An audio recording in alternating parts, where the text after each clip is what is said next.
There I am. What's up, guys? How we doing today? How is day 4 treating my good Jets fan friends? How the hell are we handling it? So, first wave of information is going to be this. You all know this. I'm not telling you any news that you don't know.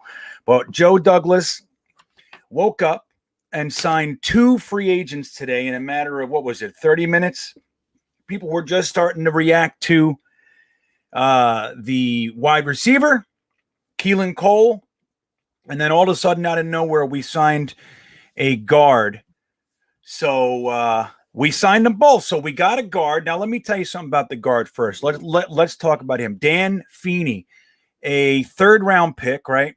Not too long ago. And he hasn't been all that good. He was a starter, but he hasn't been all that good. One of the lower PFF rankings for starters. He is versatile, though. He played center and he played guard. So the thing with him is this. The way I see him is not that he's coming in to be our savior. He's coming in to push a guy who didn't make it last year off the roster, which is another one-year contract, Josh Andrews, and he's gone, right? So that's the way that's going to go.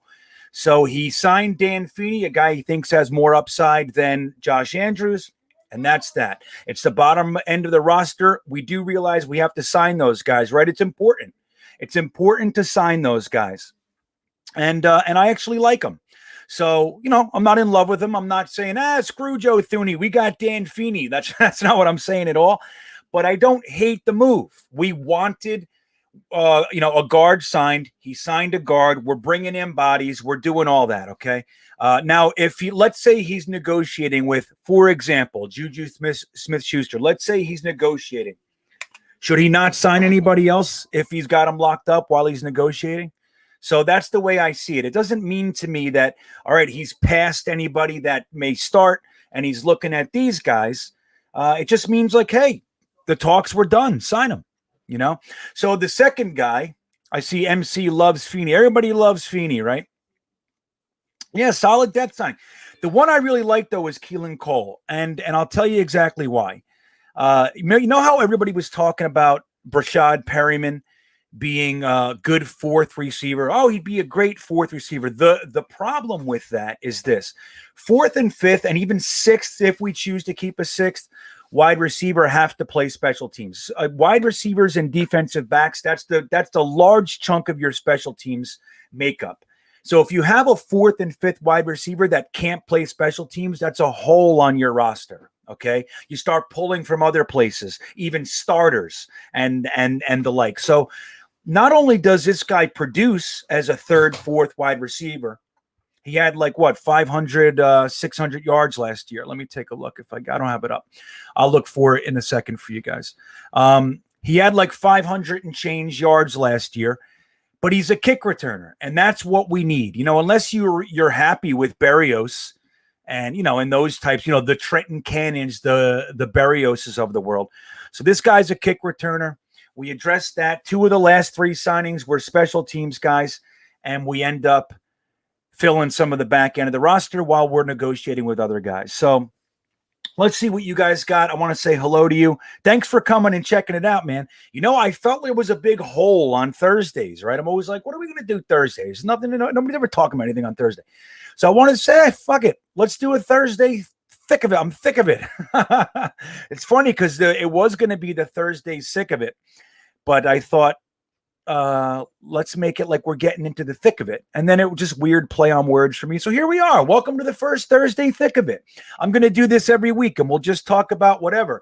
What I want to do is just get to your questions as best I can and see how it goes from there. I want to see how everybody's feeling and just talk to you guys. So we'll do it that way. And if I get guests or something, we'll do guests. But for now, it's just going to be us hanging, us good friends. So let's see who's here. Busted Knuckles is here. What's up, buddy? Eagle Fang.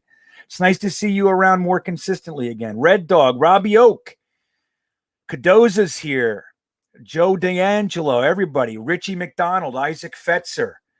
Yeah, man. MC's here. Joe Pakulik's back. I agree, buddy. I do. Richie Masetta, Red Dog, right. Jets is here. John Post, Gary Peters, Gary B, John Holton's back. You guys know how far away Holton is? Tell him where you're from, Holton. Guy's not from this neighborhood. I'm going to tell you that right now. So the first thing, yeah, MC. Okay, we'll see how it goes, buddy. I have no problem bringing you on. So what do you guys think? Frankie Pietro, Brett Bethwaite, yeah, man, yeah, Phil Adams, Mr. Tuda, Tom Bon Jovi. That's how Bon Jovi's name is really spelled. You know, it's not Bon Jovi, it's Bon Jovi. That's his real name, right? What's up, Mr. Tuda? I see you, Curly Norman. Yeah, man. So are you guys pissed? Let me tell you, Jets Twitter, the signings today, not only did they not pacify anybody, they went to great lengths to stir up and piss most people off. That's what I'm seeing anyway. I only talked to a few hundred people on Twitter. Oh, Steven, what are you doing? That's Sack Exchange. Let me just say one thing. You see this guy right here, this guy, Steven. It's funny because I don't think of you as Steven. You know that. I think of you as Sack Exchange. This is the guy that I mentioned the other night. Was giving away all the signed cards and the jersey. And I want to say thank you, man. There are so many fans, were able to receive cool stuff for free, just for picking a number on Twitter. And I think you're the best, man. I really do. Can you let us know who won the Corvette jersey? If you don't mind telling us. So everybody, just if you didn't win anything from Steven here, that's too bad because you really had a lot of chances. But if you did, congratulations. And Steve, really, man, I couldn't think of a better thing to do. It's all his own money. He just spent the money. He's not connected with any company or anything like that. He just said, you know what I want to do for fellow Jets fans? I want to go buy a bunch of cool shit and give it away. So that's what he did. So Steven, Tyson won. Get out of here. That's that bastard. But who can deny he's a legit Jets fan, right? So Tyson Roush won, from Let's Talk Jets, won the damn signed Corvette jersey. That bastard. Good for him. No, I'm just playing. Nobody can deny his Jets fandom. So, Steve, why don't you tell everybody how you're feeling? Steve's one of the group that's not exactly happy about the signings today, but you can go ahead and write it. Yeah, you're welcome, man. Look, and I want to tell you, Steve, I'm serious. I think what you did was fantastic. That's why I mentioned it on the panel the other night, because I think it's incredible. So, Doug Gordon's putting up some. I know, right, Red Dog? Wait. I'll get to this one. Look what Red Dog said, Steve. It's rigged. It's rigged. Yeah, I think it might be. That was my first thought. What? But I know Steve. He would never do that. Steve and I are going to have a meetup when I come up to New Jersey in a couple months. We're going to have a meetup at the Coney Island Cyclone. So I'm going to invite all you guys, and you're going to be able to come and hang out with me and ride the Cyclone as many times as we want. What do you guys think of that? Any of you guys in? Would you be interested in something like that? Meeting us at Coney Island and going to ride the Cyclone? You don't have to pay me. You got to pay to ride a Cyclone, but you don't have to pay me just to go hang. What do you think? Anybody? Nice, busted knuckles. There you go. All right, so I want to look at these stats that Doug Gordon, New York musician, was putting up. So who are we talking about here? All right, best contested catch rates from 2018 to 2020 among wide receivers via PFF. Minimum 20 contested catches. Number 1 is Keelan Cole. Oh, that's hilarious. Then then those losers, Michael Thomas, Tyler Lockett, Kenny Golladay, Corey Davis. Look at that. We got 2 of the top 5, guys. Doug, thank you for that. You didn't just make that up now, did you? You didn't just make that up. What do you guys think of this stat? 2 of the top 5 best contested catch rates in the last 2 years are 2 of the signings that Joe Douglas just pulled from the free agent heap. What do you guys think of that? Pretty interesting, huh? You've been stuck on that coaster? Oh, that's bullshit. You can't get stuck on the Cyclone, man. I rode it twice last year. Once front, once back. It is awesome, right, E-Rock? That's pretty awesome if true. Well, could those look, it may. See, like, here's the thing, and I can tell you, if you don't mind, Steve is definitely on the side of getting rid of Sam Darnold, as many of us are. And just so to be clear, I am as well, okay? Now, I'm not as firmly on the side that we need to get rid of Sam as some others, but my belief is, he regressed past where a simple coaching change is going to really quick turn him around. I think he can be turned around. He's 24 years old, man. He's young. He's as young as some of the rookies coming in the league this year. So, yeah, that's okay, Doug. As long so you don't know. He's just saying he stole it. Okay, well, good enough. We're going to go with it, buddy. And I appreciate you putting it up here. So I forgot what I was talking about. Shit, I forgot what I was talking about. That's how it goes. Oh, the Sam Darnold thing. So, like, for me, it's like Sam Darnold is, look, nobody can deny his situation was terrible. I mean, the kid never had a quarterback coach. Never. Not Jeremy Bates didn't give him a quarterback coach. Adam Gase didn't give a quarterback. Youngest quarterback to start in NFL history. And he comes into the league. And for some reason, two regimes think that he doesn't deserve a fucking quarterback coach. But that all said, I think he's damaged. Like, he has PTSD. He's damaged. It's going to take a year of not starting for him to recoup. And I don't think that starting a new regime that way is smart. That's why I am where I am. Oh, we got super chats coming in. Thank you, guys. Incredible. Mutt Vials, the famous multivitamins, says, sup, Green Beans, should we get a Dory Jackson, Kyle Fuller, or sign Sherman and draft a cornerback? Personally, I would love Kyle Fuller. But before Kyle Fuller was released today, and we're going to talk about that, I was on the Dory Jackson train, and I also think Quan Williams, but he's more of a slot. So I think we're going to pull a cornerback. I think that Dory Jackson would be probably I think he's a great fit from what I'm hearing, from what I understand. I think he would be great. But Kyle Fuller getting released, I mean, there is reason to believe that he might go over to the Ravens, and Steve was involved. There's a chat that I'm involved in, pretty awesome dudes, and they know stuff. So, there's reason to believe he'll go back to, he'll go over to the Ravens, but let's see. I think Joe Douglas would spend money on a cornerback, and Kyle Fuller's, happens to be a guy I liked. I wanted him in the draft, or I liked him in the draft anyway. So I think the answer is yes, Mutt Vials. Thank you. Scott Wilson with the super chat. Thank you, sir. I keep seeing Juju mean we keep Darnold. But an argument should be made that Darnold has more chemistry with Crowder. Oh, yeah. See, do you guys remember when there was concern that Joe Douglas wouldn't fire Adam Gase because of this spoken about friendship? They're friends. They have a connection. They're not going to fire. He's not going to fire him.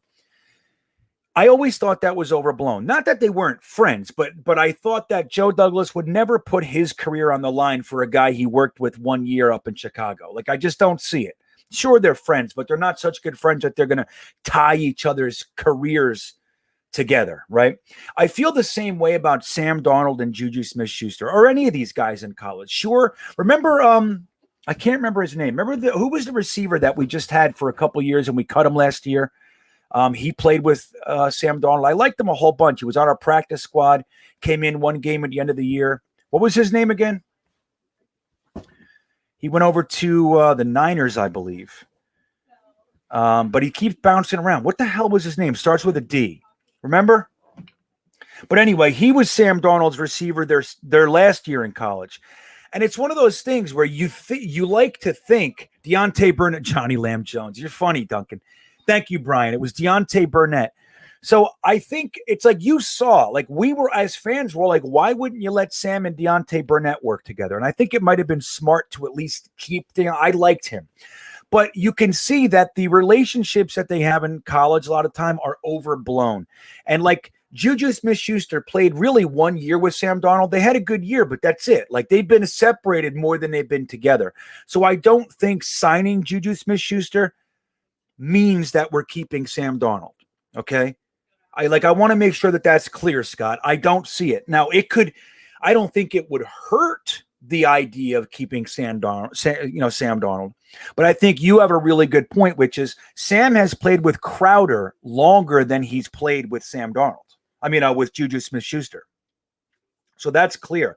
And obviously there's chemistry between Sam and Crowder, but I heard a whisper in the middle of the season that Crowder wasn't exactly psyched about Sam Darnold as his quarterback. You know what I mean? So, oh, look at this. Mekhi Becton rookie card. There he goes. Look at this. And you know what Steve does, guys? Thank you, Steve. We're having some groundbreaking stuff here, some exclusives. You know what Steve does? He has a program that's a randomizer. So he just puts the number, he just puts it in the randomizer, and he doesn't pick the number. It just randomly picks it for him. This way he can ensure that he is doing it fairly. Look at this. Can I vote? I'm going to vote. I want number 8. That's me. I want in. I didn't win one. I voted on a few of them. I didn't win. I would always vote late. He's like, thanks, Bean. That's it's over. I'm like, oh, that's how I roll. Let's see how this goes. This is exciting. Yeah, man. Rock on. Rock on. I'm glad. So, Scott, I agree with you, man. Thank you for the super chat. Mutt Viles, thank you for the super chat. I appreciate it, both of you. And let's see who wins this damn card. There's only, 1 through 30, Steve, right? So there's only 30 numbers.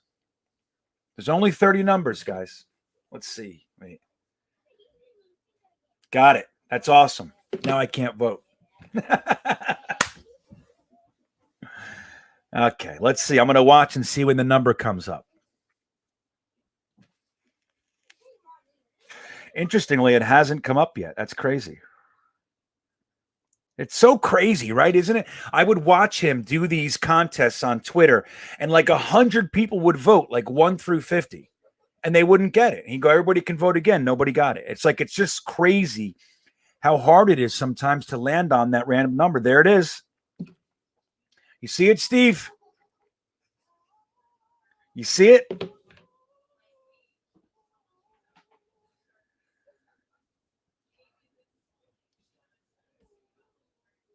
Yeah. I want Steve to say it.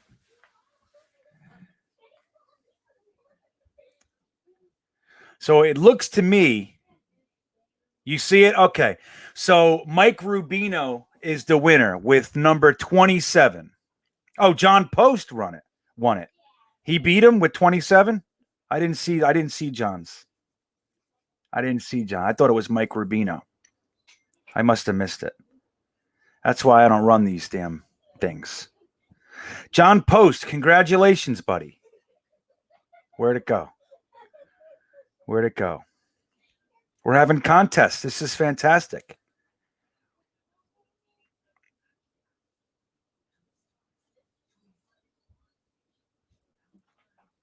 All right. Well, Steve, thank you. So now Steve will contact Steve on Twitter. He's BKLYN99, or is it 929? Holy shit, man. I'm sorry. I'm the worst. Let me get him up. Steve, give them your there it is. John Post, 818. John Post won it. Congratulations, John Post. I like John Post. He's a good guy. Not that I don't like Mr. Rubino. I do. But John Post is a good guy. He's deserving. So, Steve, put up your contact info up there, and he'll ship you the card, man. That's great. That's fantastic. Congratulations. How fun was that? That was fun. That was good. So let's get to, I saw a couple super chats come in. I want to get to those first if I could. Where'd they go? Okay. Tom Bon Jovi. Based on free agency moves so far, do you think the Jets tip their hands on either if they keep Sam or not? I was thinking he was gone, but I don't know. I don't think so. I think, like we were just talking about with Scott's question, I don't think that any of these moves are indicators of any other moves. Like if we get Juju Smith-Schuster, my thought was that Crowder would be gone. And I was thinking about it, and I'm like, it doesn't necessarily mean that. It could mean Berrios is gone. Like, we have money. Like, money's not the issue right now. So why not have Denzel Mims, Corey Davis, Juju Smith-Schuster, and Jamison Crowder as your top four? And then have Keelan Cole as a 5, and then one of the Smiths, and keep a 6th. Like, why not? You know what I mean? Like, you can do that. You can keep two tight ends. You could do whatever you want. So it doesn't necessarily tip the hand that Sam is staying or going when you look at what's at the signing so far. I don't think that Joe Douglas knows how to tip his hand. I think he's so secretive, it might almost be to a fault. But let me remind you of something. Just like the first days of free agency, we heard what? We heard Joe Thuney. We heard Galladay. We heard Lindsley. We heard Juju Smith-Schuster, right? That's what we heard. He comes out of the gate and he signs Jared Davis. Did anybody hear that? I didn't. Then he signs Corey Davis. We didn't hear that. We heard him listed as a potential, an available wide receiver. We didn't hear him tied to the Jets. And then we signed Carl Lawson. Nobody was saying Carl Lawson to the Jets. We were talking about Ngakoue or Judon. That's who we were talking about. So once again, today the report comes out. The Jets are talking to Juju Smith-Schuster. And what does he do? He signs Keelan Cole. Nobody had us tied to Keelan Cole. 5-10 minutes before he signed them, that's when the report started coming out. All right. So again, I don't think that Joe Douglas is tipping his hand. As a matter of fact, I would even go as far to say that I think Joe Douglas would do things to make you think something. That's not really happening. Very similar to the Jamal Adams stuff, man. My opinion and the word I got was that Joe Douglas almost made his decision to trade Jamal Adams back at the trade deadline the year before he traded him. He just kept it going. He kept showing the same face. Jamal's a stud. Jamal for life, Jet for life, all those types of things. And then out of nowhere, boom, he's traded. So, Tom, I don't think so, man. I don't think so. I think we don't know. We're not going to know what they want to do at quarterback until the draft. Unless they go out and get Watson, then you got a pretty good idea that Watson's going to be your starter. You know what I mean? But thank you for the super chat, brother. Busted Knuckles, big one. Thank you, sir. You're a good man, Green Bean. Thank you. Oh, look at that. I'm going to put that. Wow. I got to get my wife in here and say, look what Busted Knuckles said. When we're arguing and stuff, I got to say, hey, remember Buster Knuckles? He's a good man, man. Yeah, like, dude, look, like I said, and I really do appreciate that, man. Like, all jokes aside, thank you, because this is one of those realms where you kind of put yourself out there, and believe me when I tell you, not everything's positive.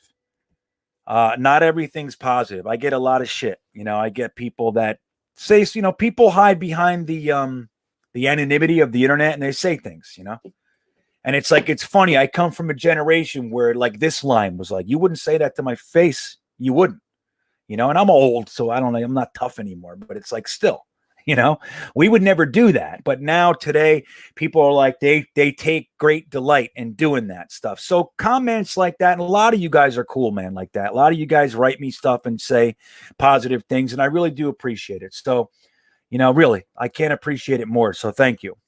Busted motherfucking Knuckles. Thank you, sir. Yeah, so John Post, I just got a picture of the card. Let me show it. I'm going to try to show it to you guys. Oh, man, it's badass, buddy. Here, let's show it. There it is. Wait. What do you guys think? Not bad, right? There you go, John Post. Mekhi Becton rookie card. Not too shabby. Not too shabby. Yeah. I know, I do. And George, thank you. I do. Believe me, I ignore him. I usually say to him, like, hey, man, I say something like, hey, why are you being so mean? And guys will come back sometimes and go, I don't know, man. I'm just fucking around. But, anyway, I do appreciate it because it's a weird thing we do, us guys out here. And you know why I'm doing it? I would listen to guys like our beat reporters. I would just listen to them. And I'm like, this guy's boring the shit out of me. Like, I'm looking for a podcast. Or I'm like looking for something. I'm at the gym. I want to listen to some Jets stuff. What's going on with the Jets while I'm at the gym? And there's nothing. I would listen to I would listen to Jetnation Radio. That's an hour show. That's done. 1 hour a week. Then I would listen to Let's Talk Jets. And while I like that show, a lot of the times I can't listen to it. That's the commiseration show, They like to whine over there, which, like I said, I like the show and I like the guys, but sometimes I can't listen to it. But I would, but even that. So that's a 2-hour show. Now I got 3 hours. Now what do I do? So I would listen to Samini or whatever. And I was like, these guys are boring, man. So I just said, let me see what's going on out there. Let me talk some shit, So, okay, let's go. All right. We got another super chat. And then I want to talk to you guys about another topic as well. Excuse me. I know, right, Bustin? That's the thing. It's like I listen to, believe me, I hang with Ryan and Matt and even Gangrene David. Still, I talk with him every now and then, Richie or Ali. And I talk to these guys. And it's like when I'm not when I'm not on or whatever, I'm not working and creating some, I'm listening to them just like you guys are. I'm watching their videos. I'm listening. I listen to Matt's podcast the day it comes out every single week. Every week. And I put one out the same day. So I put mine out and then I go listen to his. That's how that goes, because I love it. I think it's great. I think the YouTubers out here right now are better than the Daily News, New York Post, all those guys. I think we're better than them. I believe that. Now, we don't have as many sources. So they have better information. But, dude, we're better. I believe that. So, Joe Pekulik, thank you, sir. Super chat coming down the pike. Worried about the guard spot. Would you take a flyer on Easton or Turner? Think we might need to draft a couple in the early rounds. Cheers, bud. Yes, cheers. Salud. Well, let me shoot real straight with you. I'm a little worried about guard too. In my dreams, I was big on the Joe Thuney train. I was, so I don't want to get it twisted that I didn't want him. That was my number one free agent target. Again, I think that when, the analogy I came up with and I'll stick with it is if you're at a club and you're hitting on a girl and it's going all well and it seems great. And then Brad Pitt rolls up and says, hey, you want to jump in my Ferrari and go up to she's gone and you're not going to get mad at it. You're just going to go, all right, that sucked, and you move on. You move on to the next because you're not Brad Pitt. None of you are. I'm not either. So we know that. That's what just happened with the Kansas City Chiefs. Dude, they've been to the last 2 Super Bowls. They have Patrick Mahomes. They have Andy Reid. Okay? They have Tyreek Hill and on and on and on. So are you going to go there and basically ensure that you're on one of the powerhouse juggernauts of the league for $16 million a year? Or are you going to come to the Jets for $17 million a year when we don't even know who our quarterback is? So I get it. It sucks. But when you look at the other guards, I think I would have liked to see us take a swing at Kevin Zeitler. But again, we don't know the situation. We don't. We don't know how he felt about the New York area. We don't know anything. So I think that sucked and I was disappointed. But I will tell you this, Joe, I've been looking and talking about Nick Easton for 2 years now. I wanted Nick Easton to be signed when Max last year here. Nick Easton came in for a visit and we chose not to sign him. And I thought it was the dumbest thing in the world. We had big holes on our offensive line and I don't know why we didn't sign him. So I was talking about Nick Easton a couple of days ago on the Monday night panel over at Ryan's.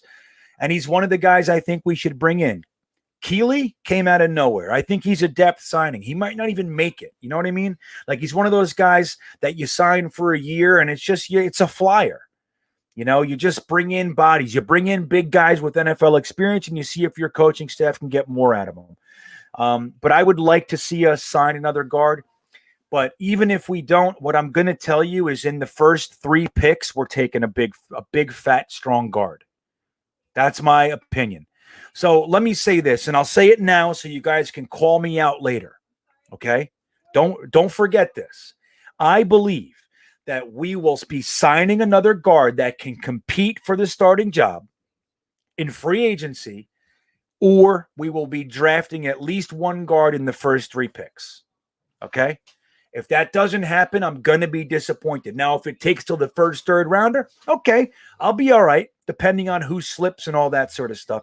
But my belief today is that we are going to sign one and draft one. If we don't end up signing one, we're taking one in the first 3 picks. You hear it? Don't forget it. You can call me out later when the shit doesn't happen and you hear me trying to talk my way out of it. Get me. You can get me. So let's see. How are we looking at comp picks? Well, Basham just signed. So right now we are -3 in the comp pick. We are -3. Wait, with Keelan. Hold on. Let me look. 1, 2, 3, 4, 5. 1, 2, 3.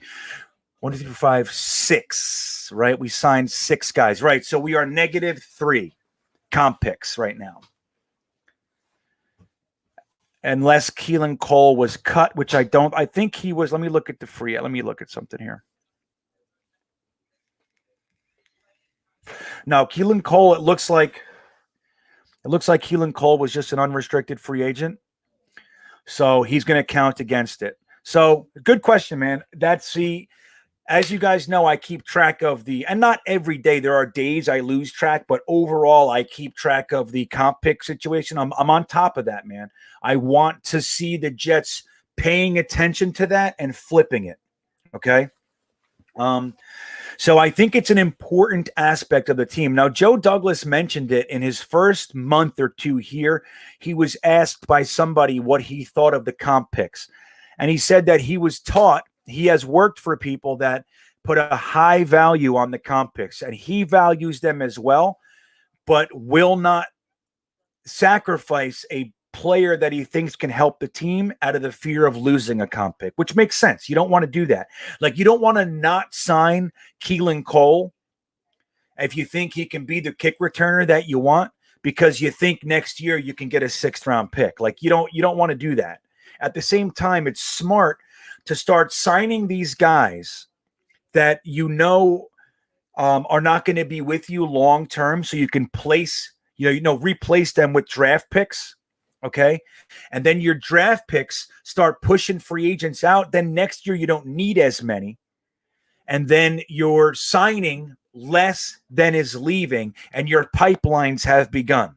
Okay. We already started our pipelines. We started it. It takes time, man. You can't undo 4.5 years of McCagnon's terrible contracts and terrible player acquisitions and terrible drafts.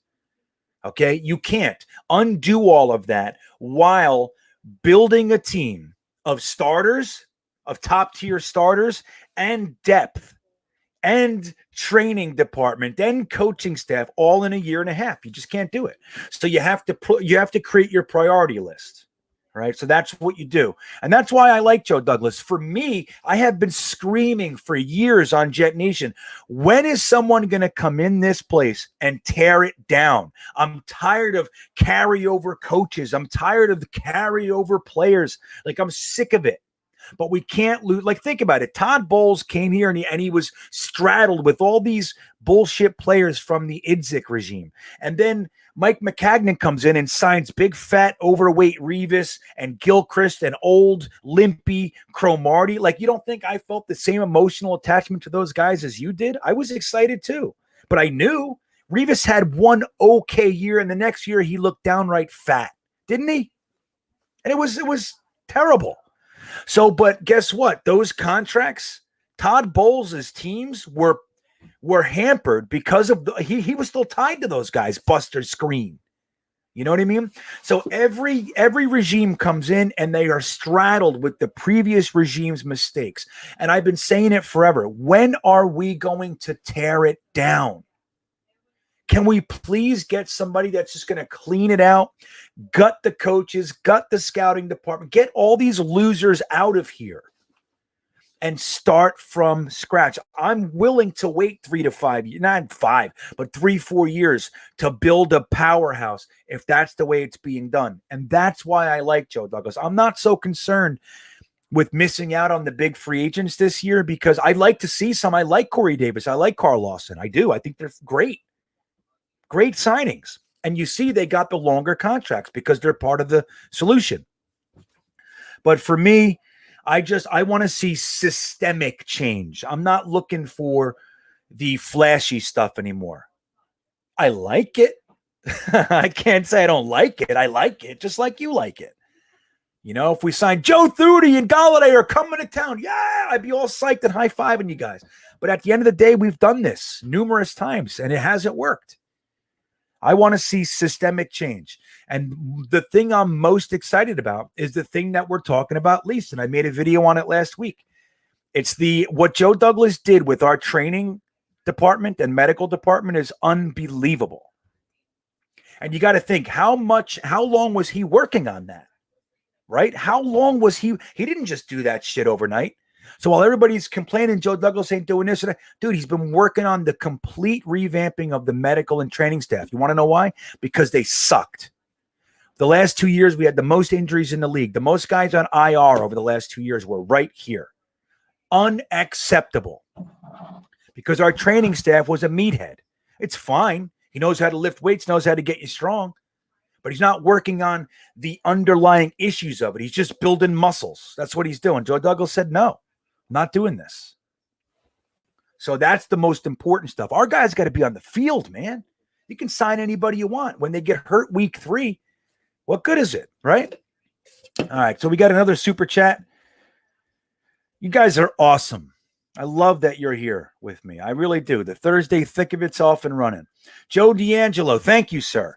I love the positivity and camaraderie on this channel. I really appreciate you guys. Thoughts on tight end? Really concerned thus far. Yeah, man.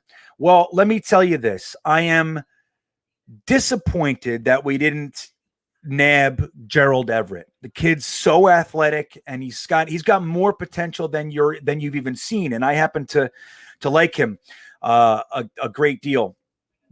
Another guy that I do like is Kyle Rudolph, though. Now, not for the same reasons. I think as a stopgap, like while you are drafting guys and getting them in and like kind of building that young core, I think a really good guy for professionalism, work ethic, and on the field production, it can be Kyle Rudolph. So the truth is I am a little bit worried about it. I don't see a lot of attention to it. But I'm not like scared. I believe Joe Douglas knows how important the tight end position was. One of his first extension, I think his first extension was Griffin when he was having that hot streak. He said, let me just lock this guy up real quick. But I think Griffin's going to be gone. I think Daniel Brown will be gone. I think Trevin Wesco, they're going to try to see if he can play somewhat of a Juszczyk role. He's not as athletic as Juszczyk, but believe me when I tell you, Wesco's potential has not been tapped. That kid is so much better of a football player than we've seen. His head coach called him the best football player on the entire team at West Virginia. Best football player I have is Trevon Wesco. And so what are we, we haven't seen it. So I think let me look at the tight ends that are left. I like Jared Cook. That was a disappointment to see him get signed.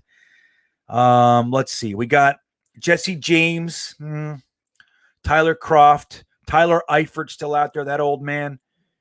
Let's see. Get some young guys. Oh my God, Mercedes Lewis is 37 years old. Yeah, I think the cupboards are pretty bare, unfortunately, in free agent. Gerald Everett was kind of the end of it. Hunter Henry was another one. But yeah, so as you guys may know by now, one of my favorite positions in football is the tight end. I'm a big tight end guy. I believe that the tight end can be one of the most important positions. If you have a good one, it changes everything. Hey, let me just say something. This guy right here, Matthias Simon, is this who I think it is? Is this Greenhouse Matt? Is this Matt 56? You got to tell me. So before, just let me know, Matthias, trying to hide with that long version of your name and stuff. I think that I know who that is. I'm going to tell you guys a story.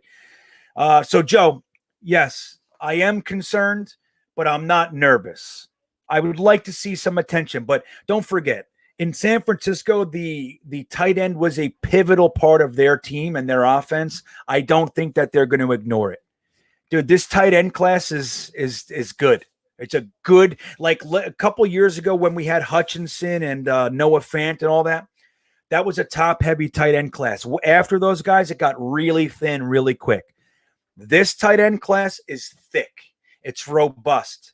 And there are different tiers of guys. I'm going to see guys like Brevin Jordan and Kenny Yeboah in the third round. They're still going to be sitting there in the third, fourth round. Then you have the Nick Eubanks and Hunter Longs of the world. These guys are good, man. They're going to come out and hit the league like Zach Ertz did. Like, they're good. And Joe Douglas may already know that. Like, Gerald Everett wanted however many million. I'm just going to draft Hunter Long and get the same production. So I think that they know about the tight end. And I wouldn't worry too much. Okay? Let me see if Matthias wrote back real quick. Matthias Simon, you got to tell me if that's you, buddy. There's a guy named Matt.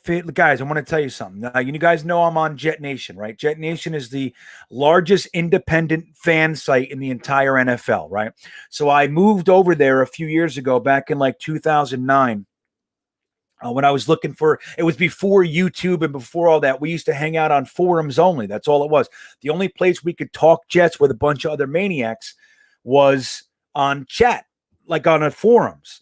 So there was an old board named Rivals, and that board crumbled, and then a bunch of other boards popped up, a bunch of other forums. One of them was the Greenhouse. Now, the Greenhouse was run by this guy, Matt 56. Matt 56 just so happened to live in the next town from me, so he and I used to get together and plan stuff like tailgate parties. We used to go to training practice and the green and white game. We did all kinds of fun stuff together. And then a couple years later, I moved to LA and all kinds of shit happened. And I haven't heard from him or seen him in, I don't know, 15 years. I haven't heard from him or seen him in 15 years, not even a text. So if this is him, did he write back yet? Let me see. He said yes. Matthias Simon, Matt 56. This is you, buddy. I can't believe it. Let me just say how good it is to see you. Like, I mean, I'm not seeing you, but how good it is to know that that we're connecting. Like, guys, this is a connection moment. I haven't seen, this guy was a good buddy of mine, and it's all based on the New York Jets, and I haven't seen him in forever. It's so good to see you here. Matt, if you have any way, if you can see I'm going to put up my Instagram in a few minutes. Please DM me, man. Please. Please, please, please. Because I would love to talk with you. I want to talk, how's your kids, how's your wife, all that stuff. See if you're still living over there in Montville, the whole thing. Okay? But guys, so you just saw a love connection. What do you think? All right. He just shed a tear. Yeah, that's so funny, Busted Knuckle. Isn't it awesome? Matt, Matt, one of our guys he was on the Jetnation forum with me. He used to be called Herminator. He posted the picture of us at our tailgate. Like, Matt and I made this huge sign. It said, "Welcome to the Greenhouse." It was like 20 feet tall. And we used to park right at the entrance by the sand domes in Giant Stadium. And we would put this sign at the beginning of the stadium when all the Jets fans were coming in. It would say, "Welcome to the Greenhouse." And everybody would beep their horns and yell and scream. It was fucking great. And as my daughter comes out as I'm dropping that bomb. That's right. The Jets family. It is awesome. We made the Jet. That's right. Look, he just wrote it too. We made the Jet sign in my yard. Exactly. That's what I was just talking about. Two big doofy Jets idiots and arts and crafts in his driveway. We were laid out in the driveway like gluing letters. It was like took us hours. That's so great. This is so great. So that made my night, man. That made my night. I'm so happy. So what the hell were you talking about before? You wrote something big before we knew it was you. Let me try to go back and see. So tell me this. What's going on? Anybody sign anything happening since we got on? What's going on? Should the Jets trade for Ertz? No, I don't think so. I mean, I liked Zach Ertz a lot, but I wouldn't want to see us give a pick. I just don't want to. If they cut him, I would sign him, but I would not want to see a pick. I think Zach Ertz is on the decline, and we don't need him. We have him. We have Ryan Griffin. If not exactly the same. Zach Ertz has been more productive in his career, of course, but I think there's a reason why Philly's unenamored with him. You know what I mean? So I just don't think. Oh, Rudolph went to the Giants, did he? For a ton too? How much what was the contract for?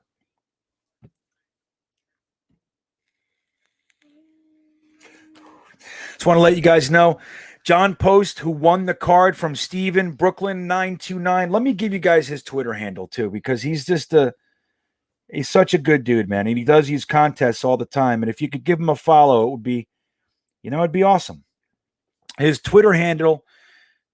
Oh, wait, did he change it? What the hell is he doing? BKLYN 929. BKLYN 929 on Twitter. Go give him a follow and tell him we appreciate you, buddy. So 2 years, $16 million. That's not too bad. It's $8 million a year. That's not too bad. That's all you want him for is 2 years too. I would have paid something like that for Kyle Rudolph. He's good, man. He was injured last year, so I don't know what happened there. But anyway, that's another disappointment. So yeah, I guess going back to the question, I guess, yeah, I'm a little more concerned now than I was before. So I think my number one target right now would be a cornerback. And I would really love to see Joe Douglas. I mean, look, as you guys know, I'm not the biggest Juju Smith-Schuster fan as far as him being our main guy. I really hope that's not the target. I really hope it's not the target. So the fact that we signed Corey Davis and now we signed Keelan Cole, if we brought Juju Smith-Schuster on the team, I'd be happy with that right now. But it's just funny, like I was talking about before, about how we didn't know anything about the signings. Like, again, it comes out, oh, the Jets are talking to Juju Smith-Schuster, and what happens? We signed Keelan Cole. So that doesn't mean we're not still talking to Juju Smith-Schuster. It doesn't mean that. But it is funny because nobody has known what Joe Douglas is doing yet. Nobody. So, no, I don't think Uncle Iro, I don't think that means that at all. There it is, Brooklyn 929 right there. I'll leave it up there for a minute. I don't think it means that we're going to sign or not sign Juju Smith-Schuster. I think he was probably brought on to be special teams. Like, we're giving Brant Boyer a couple bones right now. Did you guys see what Hardy said? I mean, talk about a guy you want in your locker room. And that's the thing. See, that's the difference. Like, we went from Yappity Yap Jamal Adams and Tremaine Johnson, like these guys, to now we bring in even our special teams guys. We bring in all these captains and leaders. George Fant got voted team captain out of nowhere. And we bring in this Hardy guy, and he's pointing. He's like, you know why I am who I? Because I have heart. You can't see it, but I'm telling you, it's right here. That's the guys you want. I'm relentless. I don't stop. You know what I mean? That's the guys you want on your team. And even on the ground floor, on the foundation, it's a bigger job than bringing in the big name. That's how I see it. Like, look, man, I'm not a Joe Douglas apologist per se. I'm really not. Like, I did not like the James Morgan pick. I thought we should have kept Robbie Anderson. I think he's done an atrocious job with the kicker. I don't know what the hell he's thinking with the kicker. I don't know why he devalues it so much. Like, he doesn't value it at all. I don't know why. But that all said, I do think that the larger macro ideal here is great. I love it. I've been dying for this for 20 years, man. Since Bill Parcells came in and just gutted the joint. Neil O'Donnell, get the hell out of here. John, Bobby Houston, you don't want to play for me? Beat it. Johnny Mitchell, get off the team. That's what he did. He brought in his guys. Even Adrian Morrell. Remember what he said about Adrian Morrell? Who didn't love Adrian Morrell as a Jets fan? Hold on a second. What? What's up? I'm live right now, right? Oh. She knows. My little 9-year-old daughter. I love you. Okay. Who didn't love Adrian Morrell, right? But Bill Parcells came in, ran Adrian Morrell with Neil O'Donnell as his quarterback for the whole year of 1997. And what he said, anybody remember? I remember. He went and got Curtis Martin, and he was asked, well, what happened to Adrian Morrell? He said, Adrian Morrell left yards on the field. That's what he said. He didn't want him. It's that simple. Goodbye. You're leaving yards on the field. Remember what he said about, he came in and he said, there was a linebacker here that didn't even know how to work out when I got here. Remember who it was? One of our greatest Jets of all time. I know you guys are going to bring up one play. He's famous for one play, but it's not what he really was. He was one of the best linebackers we've ever had in Mo Lewis. And Bill Parcells, he let us know later, he didn't tell us then, but he said, there's a prominent player here who can't even work out. He has no idea how to work out. And he was ready to cut him if he didn't buy in. Mo Lewis came in here and said, you tell me what to do and I'll do it. And he did. And that's why Bill Parcells loved him. That's right, Richie. Mo motherfucking Lewis. So anyway, it's about changing the culture. And people like to say change the culture. But changing a culture, dude, there is a stink at One Jets Drive. It is in the corners. It's under the rafters. You know what I mean? It's in the basement. You got to gut it. It's in the wood. It's in the beams. You got to gut it. You can't just paint the room. You can't. You got to gut it. You got to go in and we got to have new pipes. You can't do it with galvanized pipes. We can't do it. I need new pipes. I got to rip the walls out. I know it's going to take longer, but it's going to be done right. That's the way I see it. So Ron Liozzo coming in with the super chat. Thank you, sir. I appreciate it. Green Bean, always enjoy your discussion points and usually agree with you. When are you coming to New Jersey? Mostly signing young guys. Right. So I'll address the last part first. That's the other thing I like about Joe Douglas. Like, how many times have the Jets been the ones to sign the big name, guy finishing his career, whether it's Ed Reed, Art Monk, Ronnie Lott, Leonard Marshall. It goes on and on and on, man. We're the guys signed, giving them the last contract. And we get these, most of the greats of the NFL played here at one point or another, but it never works. Joe Douglas he's not doing that. What he's doing is he's getting young core guys. When you see the 1-year contracts, you know what a 1-year contract is? A 1-year contract is a prove-it deal. You come in, if you bust your ass and I see buy-in, I'll give you a long-term contract. If you're not, I'm going to let you go and replace you next year. See, it's annoying on one hand, and I do get it. So why are we signing all these 1-year contracts? But if you identify that a guy you brought in is not the guy, he's not buying in, it's not working, wouldn't you rather be able to get out of him than be linked to him for another year or 2 years before you can get out of it? So that's the thing with that. Now, the argument against that is, well, fucking sign the right guys. I get it. But he doesn't want to sign the right guys. He wants to draft the right guys. That's what he wants to do. He wants to use free agency to give him flexibility in the draft. That's what it is.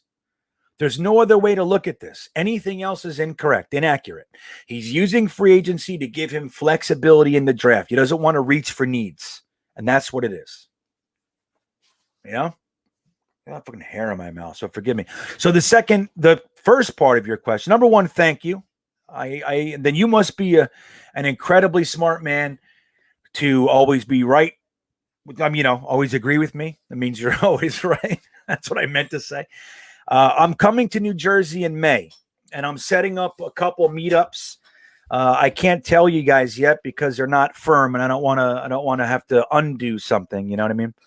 But we're looking at like the second week in May down the Jersey Shore. I want to get something together with you guys, a whole bunch of guests. And just a big old-fashioned hang-a-rooney, man. Like, we'll get together, we'll hang out, you guys can have some beers, and we'll just sit there and talk shit, eat some burgers. You know what I mean? So we'll do something like that. And then again, like Steve and I were talking about, we're going to have a meetup at the Coney Island Cyclone, I think. So we'll do a couple things. All right. I'm only in New Jersey for 2 weeks, and it's not during the football season. So it's like the end of spring. So that's when I'm there. It's when I'm driving through on my way to Maine. But yeah, man. So hopefully you can come, Ron. I would love to see you guys there. Truly. You know, that would be super awesome. I can't wait to meet some of you guys. You guys want to hear something trippy? And thank you, Ron. You want to hear something trippy? You know, I've never met Ryan or Matt. I've never met them. It's this. This is what it is. So you guys know me just as much as I know Matt O'Leary or Ryan. Isn't that crazy? Or Richie or Ali or any of these guys, MC, any of them. We never met. It's the craziest world. Jet Life, you weren't a fan of Morrell? I loved him. You know why? Because the running backs before him, I forget who they were, but they were really bad. We had a rough stretch before him, if I remember correctly. You know. Hey, Jeffrey R., what's up, buddy? Let's see what else we got. Kyle Fuller. Let's look at some stats with Kyle Fuller. Let me see what we got here. I forget what year he was drafted. 2014 already. Holy cow. Let me see some stats. So let me ask you guys, would you guys want a Dory Jackson or let me see. Hold on. Let me get the stats up here. Shit. I'm using a lot of my my bandwidth. You know where I am? I'm in southern South Carolina, right on the Georgia border, like in the woods. So the fact that I have internet this good, I'm feeling pretty grateful right now. You know? But let me see here. Where is he? What's the matter with you? What's going on? You okay? What? I have a whole bunch of people on here. What's the matter? Okay. I'll talk to you later. Go in bed. All right, here we go. Sorry, guys. Little girls are the best, but they rule the roost, buddies. Let me tell you that. So let me real quick take a look. So let's look at all the cornerbacks that are left. So we have AJ Bowie, who I like, right? But he's 30. Kyle Fuller's 29 years old. Malcolm Butler, I wouldn't touch with a 10-foot pole just because of who he is in that damn day when he did the thing. I don't like him. He ruined a day of mine. I was feeling good 2 seconds before that. So you got Casey Hayward. Desmond Trufant is somebody that I do like. Richard Sherman still out there. DJ Hayden. Yeah, these guys are all getting old. Josh Norman, Buster Screen. You want to sign Buster Screen? Jason McCourty, who I don't like. Brian Poole. Mackenzie Alexander. Xavier Rhodes. Okay. Quan Williams. Dory Jackson. Right. So then you got the Darryl Roberts. Isn't that funny? Darryl Roberts is back as a free agent. So he was signed last year, and he's gone already. Like, that's the thing. Like, Mike McCagnon gave that guy a 4-year contract, man. Like, that guy. Like, he's garbage. We always knew he was garbage. He had a few good games. You know what I mean?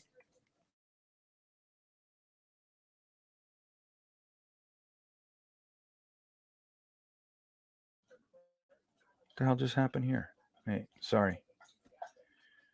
Okay, I'm still online. I thought I got kicked off. Okay, I know we're impatient. Right, here we go. Look at from Matt 56. There it comes. What's going on? All right. I know we're impatient, but this is a different direction. Build through the draft and tweak through free agency. That's how I see it. And I agree. I think that's pretty smart. So, and that's what we haven't seen. You know, that's been the issue here.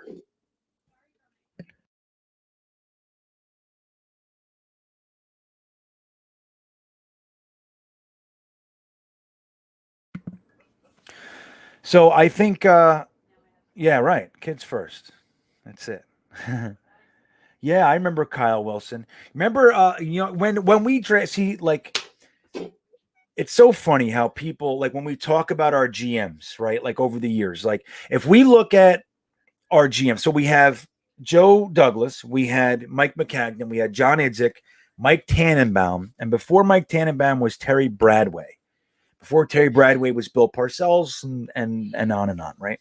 So when you look at the general managers and what they did, both Mike Tannenbaum and John Izzick were accountants. Okay, they were not football general managers, which is so funny. Mike Tannenbaum has this Instagram and Twitter stuff where he breaks down players. It's laughable to me. The guy is so full of baloney. He doesn't know anything. I'm telling you, he doesn't know what he's talking about. The things he says, it's like listening to somebody who's watched the NFL for a month. But anyway, when he was with Mangini, Mike Tannenbaum, look at the guys they drafted. The Brickashaw Ferguson, Nick Mangold, Leon Washington. You have Darrell Revis. And it's just like there's a whole batch of guys. Dustin Keller, okay? They went and did these things. They drafted a specific type of player that could actually be with you long-term and have an impact. Then Rex comes in, and their first pick was Kyle Wilson. Right? We already had Revis and Cromartie. Oh, no, we didn't have Cromartie yet. Yes, we did. We just signed Cromartie in free agency. Or we traded for him. I forget how it went, right? I think we traded for him, a third-round pick. So the first thing they do is they cut Kerry Rhodes and they draft Kyle Wilson. Right? So that's the 2010 draft, right? Let's take a look at it. And then I'm going to I see there's a super chat. I'll get right to it. Oh, shit. Here we go. Let me see here.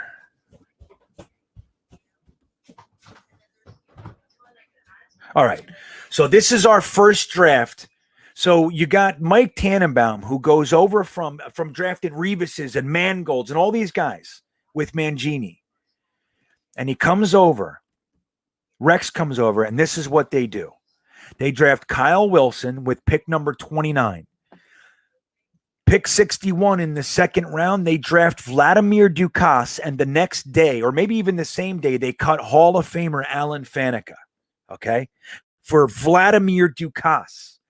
Then in the third round, they take Joe McKnight, who was, he's, God rest his soul, he passed away, and he did have a couple good games as a kick returner, but as a running back, the guy was, Pete Carroll said he wouldn't draft this guy, and that was his player, okay? Then in the fifth round, they end the draft. They had 4 total picks that year. You want to know why? Because they traded them all away. And he drafted the fullback, John Connor, who had one good preseason hit, and we all thought he was going to be the Terminator. Remember that? So that's the difference. Like, so when when you have an accountant GM and then you bring in a powerful vocal football guy, he's going to have an impact. Do you think John Izzick would have drafted Calvin Pryor in the richest wide receiver draft in the world? He would have just read the press and drafted a wide receiver. That's what he would have did, because that's what McCagnon did. McCagnon read press and drafted the consensus best player on the board. That's what he did. He didn't care about positional need. He didn't care about anything. These guys didn't know what the hell they were doing. So Rex Ryan, who was a terrible evaluator of talent, great coach, motivator, all those things, legitimately brilliant defensive mind. Okay? But he could not acquire talent for his life. And when he came in, he took over the team. Him and Tannenbaum had like a mafioso kind of we're the best thing going on. And they blew it up. Okay? And it goes on. Every draft from there is so bad, guys. All right?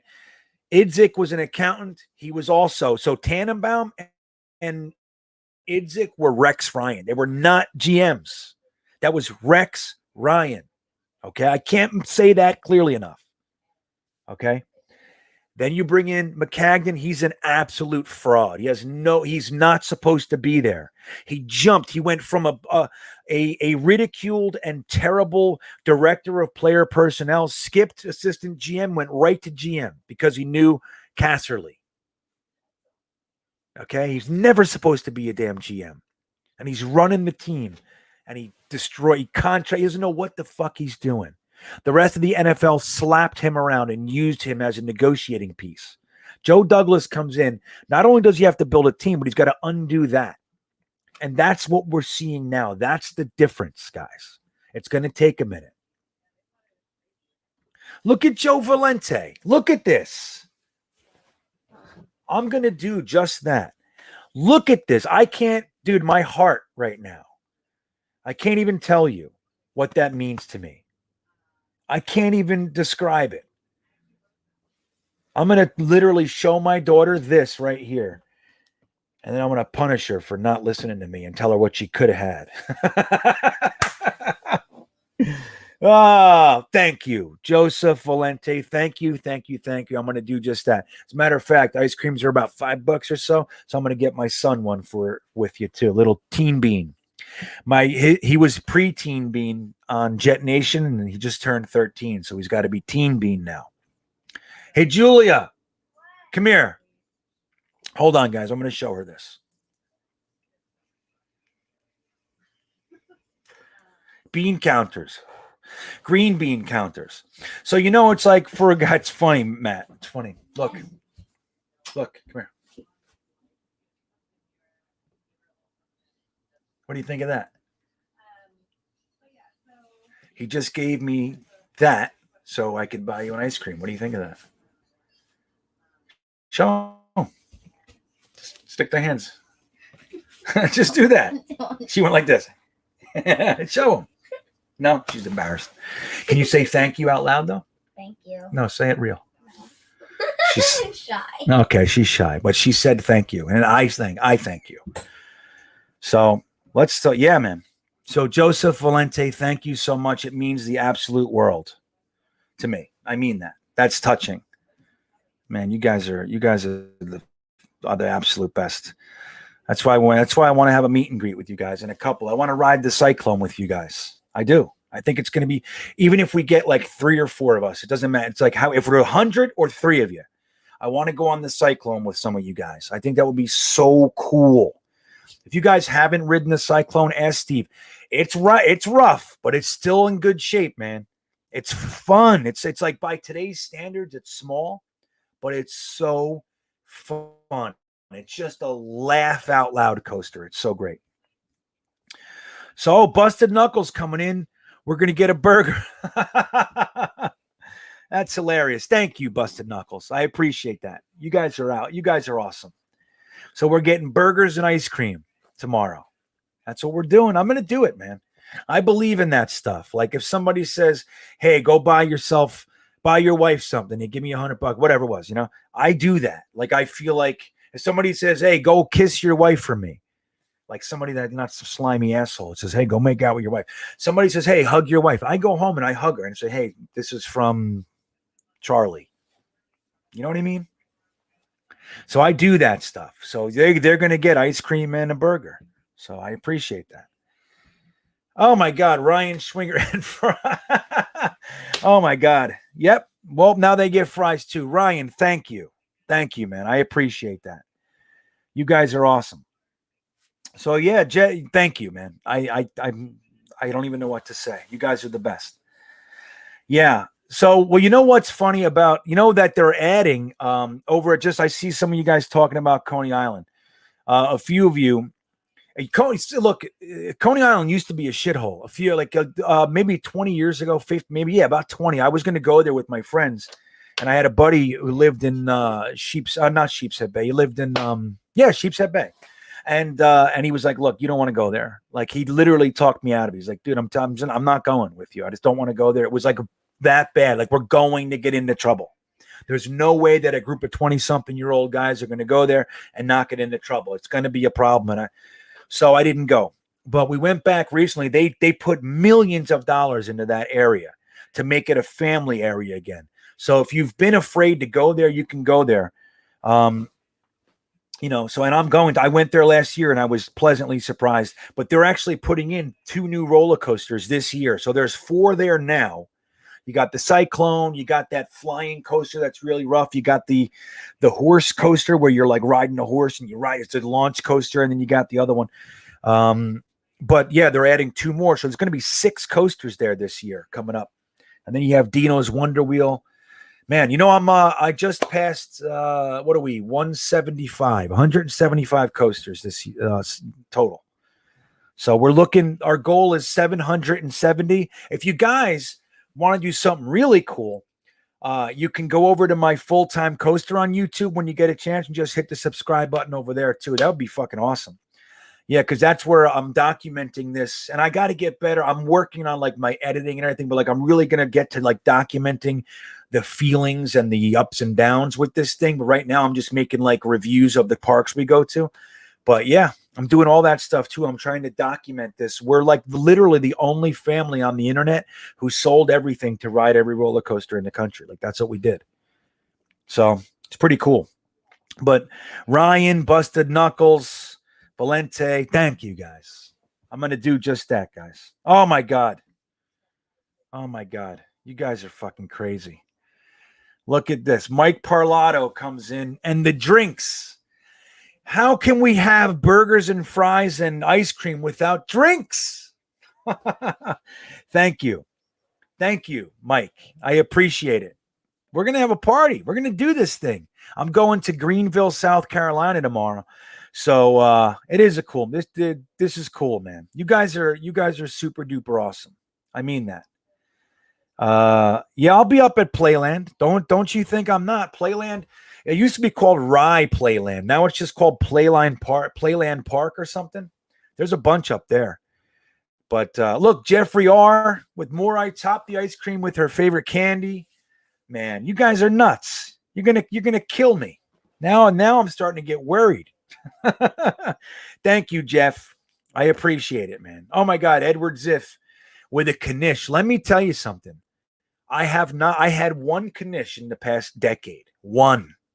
When I used to eat knishes every single day. Not every day, every weekend at Giant Stadium, and I would eat them all year long. I love knishes. And I've only had one, and it was at Giant Stadium. The last game. That was 2010. It was the last game where we beat the Bengals. Dude, I'm remembering shit so crazy. It was the Jacksonville Jaguars game with Decker in March 2015. That's when I had my last knish. Holy cow! I just remembered that all wacky. But thank you, Edward Ziff. I appreciate that. Get a knish. You guys are the best. Nathan's. Yeah, what's up, Liam? It's good to see you here, buddy. So let's see what we got here. Got to thank Green Bean Offspring for letting Dad make all these. I know, man. Believe me. I that's why I spend lots of time with them during the day. Like we spend all day together. Most day we do school, and then we do. I take them to theme parks. We're going to another theme park this weekend. I got Fun Spot Atlanta just wrote back to me. I think they're going to let me in for free to do a review on them. So I do that stuff too. I try to see what if these parks can get me in. So that would be cool. Fun Spot Atlanta. They only have 2 smaller coasters, but I'm sure the park's still great. It's a good time for the kids, right? So, but yeah, man, thank you, dude. I believe me when I tell you, I appreciate you guys being here. So Reggie Ragland, get out of here. When did they do that? Let me see some. What's his?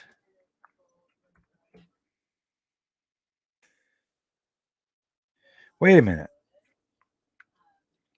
Damn, man. How did that? What's the contract? Can anybody see the contract for Reggie Ragland? But look, John Salty Nuts. I want to tell you, this is John Salty Nalty. I want to just thank you again, bro. I mean it. Like you guys are the absolute best. I mean that. With mustard, yeah. Green Bean the goat. Thank you, Matt Lack. 1 year deal. Would they give? Did they give numbers yet? Did they give numbers? So what do you guys think of this? Now, we lost 3 guys, right? We lost 3 guys. We lost Elfline, who was only with us for a few games, but I really did think that we were going to keep him, right? So Pat Elfline was a decent guard. We got him for, off waivers from the Vikings. Great. So he played okay. So he was the exact type of guy you want at depth, as some depth and being able to compete. Like, you want guys that can win the job, but not to win the job. Like, if you get a rookie, let's say we draft Wyatt Davis at 23. You don't want Wyatt Davis to come into the NFL and know he's starting. That's not what you want. You want him to bust his ass. And you don't want the coaches to say, you got to earn your job, and then there's some bunch of loser scrubs behind him. Then he already knows these coaches are full of shit. You see what I'm saying? You got to have legitimate starters or, guys that can start in the depth roles. So Pat Elfline was one of those guys I thought would be a good potential guy to keep around. The Panthers signed him for like $7 million a year or whatever it was. I think it was 2 years, $14 million, $13.8 million, something like that. I thought he was going to get $2.5 million a year. That's what I thought. So they gave him whatever, and that's why we lost out on him. So we lost him. We lost Henry Anderson to the Patriots. And then we just lost Terrell Basham today, who was a guy I would have considered keeping around. How do you guys feel about these guys? How do you guys feel about losing them? Is there anybody on that, out of that group, that you guys thought wouldn't? 3 years for it, that's what he got. 3 years, $14 million, right? So it's not $7 million.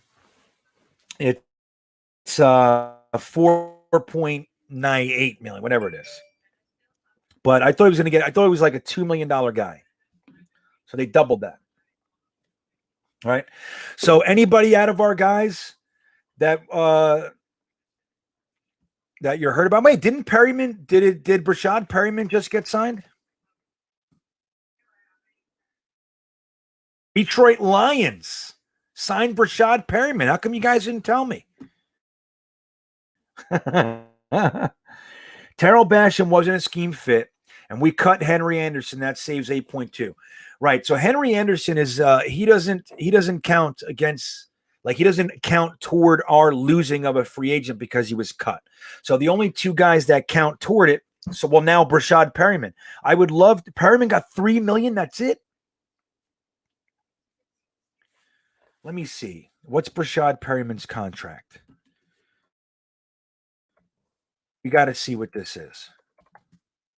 Brashad Perryman's contract. It only has it to the Jets on over the cap. Yep, it only has it to the Jets. Let me see. Free agency.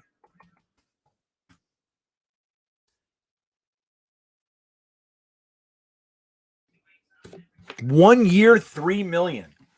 That sucks. I thought he was going to get a $6 million, $5 to $6 million contract, and that helps the comp pick thing. You know what I mean?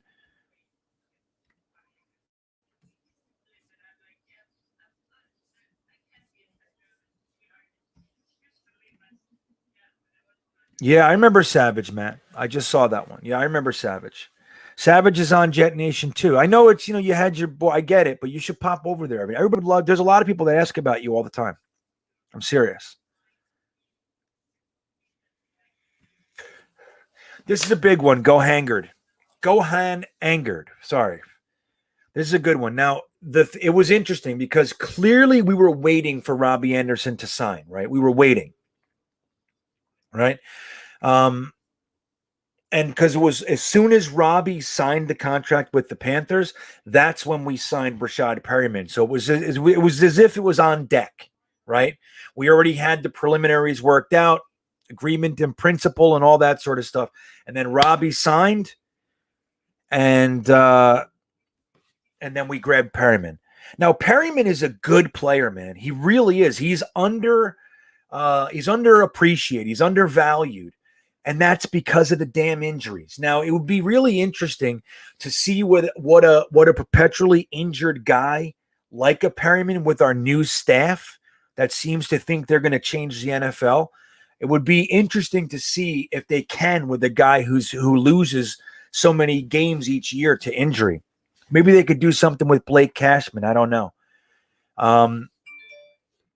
But it sucks because Brashad Perryman ended up getting hurt again all year. You know, he started the year hurt and then he got hurt again. Then he got the concussion when Sam laid him out. Remember that? Sam stretched him out. He caught the ball, one of these, full stretch. The guy just bam. Remember that?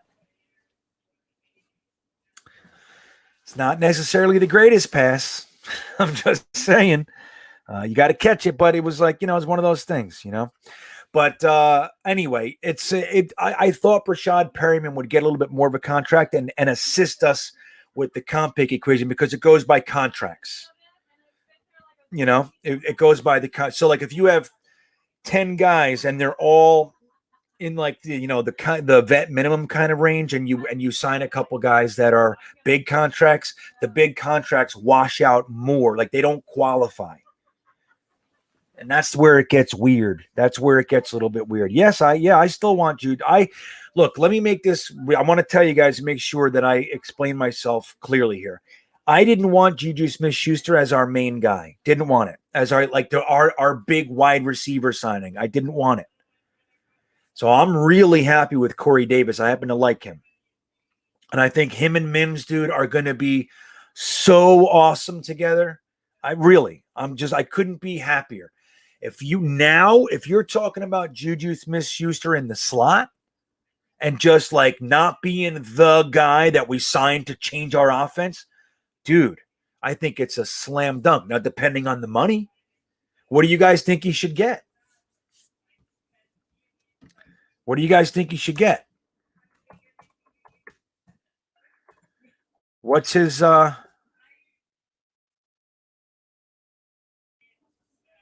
hold on a second here. I'm trying to look up I forgot what I was even looking up, dude. I'm so burnt. I get so distracted. LaMarcus Joyner, really? What do you mean? Is that real? All right, wait a second. All right. You guys are coming in fast. Okay, hold on a second. Wait a minute. Corey Davis is a stud. I agreed. I agree. So let's see what MC has. In order to get comp picks, you need to draft well. Yeah, I know, MC. Then you're spending a lot of money on existing players, not free agents. We don't get a comp pick this year and probably not next. It will take time to build. Oh, yes, but it's very, very possible right now with the cut players. See, like here's how in order. He's right. Okay, in order for you to get comp picks, you got to have core players. You have to not need free agency to build the core of your team. It's absolutely paramount. Okay, when you're using free agency to sprinkle in guys, upgrades, and things like that, or even depth, and you're losing the guys that are like their rookie contracts are up and they're going out to get the big contract, and you have a pipeline developed. Like, let's say Cam Clark starts this year, becomes one of the better guards in the league over the next 3 years. And then he leaves, but the guard that we drafted in the 5th round this year can take his spot.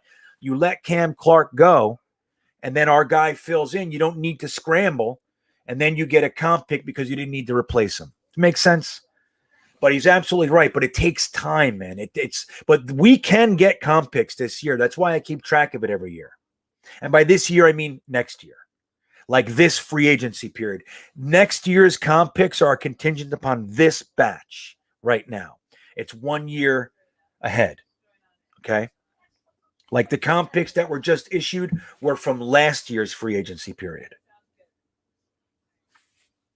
Good stuff. Let's see here.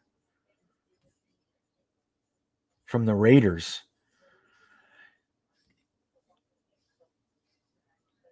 Let me see. 30-year-old cornerback. Let me see here. I'm going to be honest. I don't really know enough about LaMarcus Joyner. You guys like him? What's the story here? I'm looking for him. I'm looking. Let me share my, let's see here. LaMarcus Joyner. Where the hell is he? I don't even see him. You guys use Spot Track? Let me show you guys Spot Track real quick. Just going to show you real quick here what I'm looking at. Yeah, I live in an RV. Like, it's like, I can't. Like, my kids. There's just no escaping. I try. Okay. So, let me pull it off here. Two. Okay. So do you see? When you look, so if you guys don't use Spot Track, you should. It's the best, man, and it's free. That's what makes it even better. 'Cause sites like PFF and things like that are a little bit more detailed over the cap and everything, but it has a really good everything. Like you can really see stuff. So let's look at LaMarcus Joyner. I mean, I'm not seeing him. Let's see. Did they cut him? Do you know? Did they just cut him? Look at all the Jets on there. You see it? Perry Nickerson. Remember him? I had such high hopes for Perry Nickerson.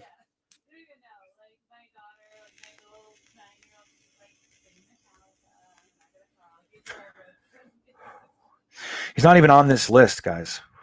Let me see. Maybe he's signed up here. Nope. So these are all the guys that are signed, right?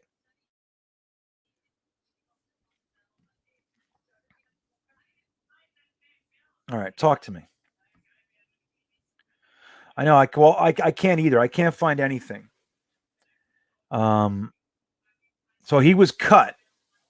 So when was he cut? Cadoza, do you know when he was cut? Rubino, you guys? Raiders cut him, busted knuckles. So when did they cut him? Okay, because that's a big one. So like MC could tell you, the fact that he was cut, now he's a free agent, but he wasn't an unrestricted free agent to begin the session, this free agent period. So then he actually doesn't count against the comp pick. So very similar to how Belichick signed Henry Anderson, he doesn't count against his comp picks. Belichick's a master at the comp picks. Doesn't look like he's getting any next year, but he's been a master at it. That guy gets third-round picks for free every single year, every year.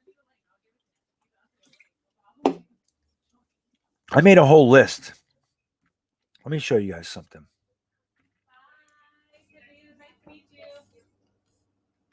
Let me see some. Listen to this, guys. I made this list. The Patriots have had 12 picks 2 times since 2015 in the draft. 3 times since 2010. 12 picks. So we talk about the Izzick 12 because it was such a huge deal for the New York Jets. The Izzick 12, that time we had 12 picks. The Patriots have done that 3 times since 2010, 2 times since 2015. They've had 9 picks 4 times since 2010. So think about that. They've had 9 picks 4 times, 12 picks 3 times. So that's 7 out of 10 years. They've had 9 picks or more. Okay? Joe Douglas has 9 picks in 2021 and 2022, and we're acting like it's the biggest deal in the world, and it is. It's and they're good picks, right? That's the difference. We have firsts and thirds and things like that. But Bill Belichick, because of the comp pick formula, he's had 12 picks 3 times this decade, 3, and 9 picks the other years. He only had 7 picks once. He always has 8, 9, 12, 10.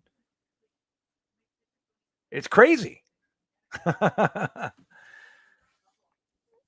right, let me see. I saw a big one here. Let's see what Marcus Herrera is saying. LaMarcus Joyner was let's see this.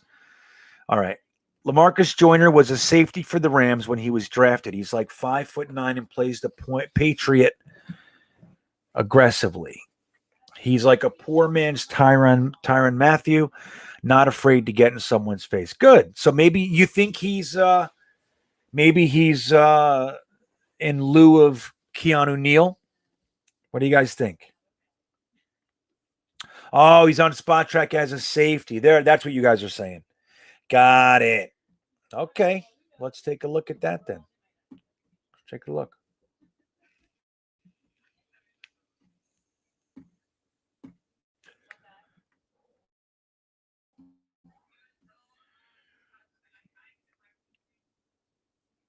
There's Keanu Neal still sitting there.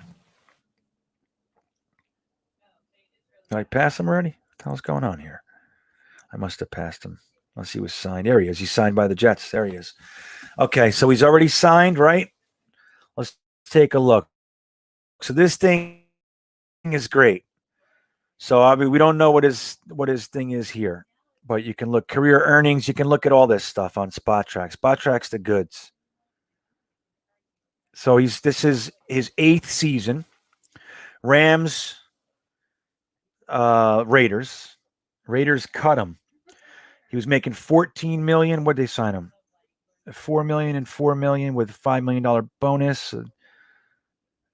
He made $14 million when they first signed him, and $8 million last year. So they might have cut him. No, it doesn't. But does it say? See, it doesn't say what his contract was, though. Let me see. Usually they'll have the LaMarcus Joyner signed a 1-year contract with the Jets, including an average annual salary of blank.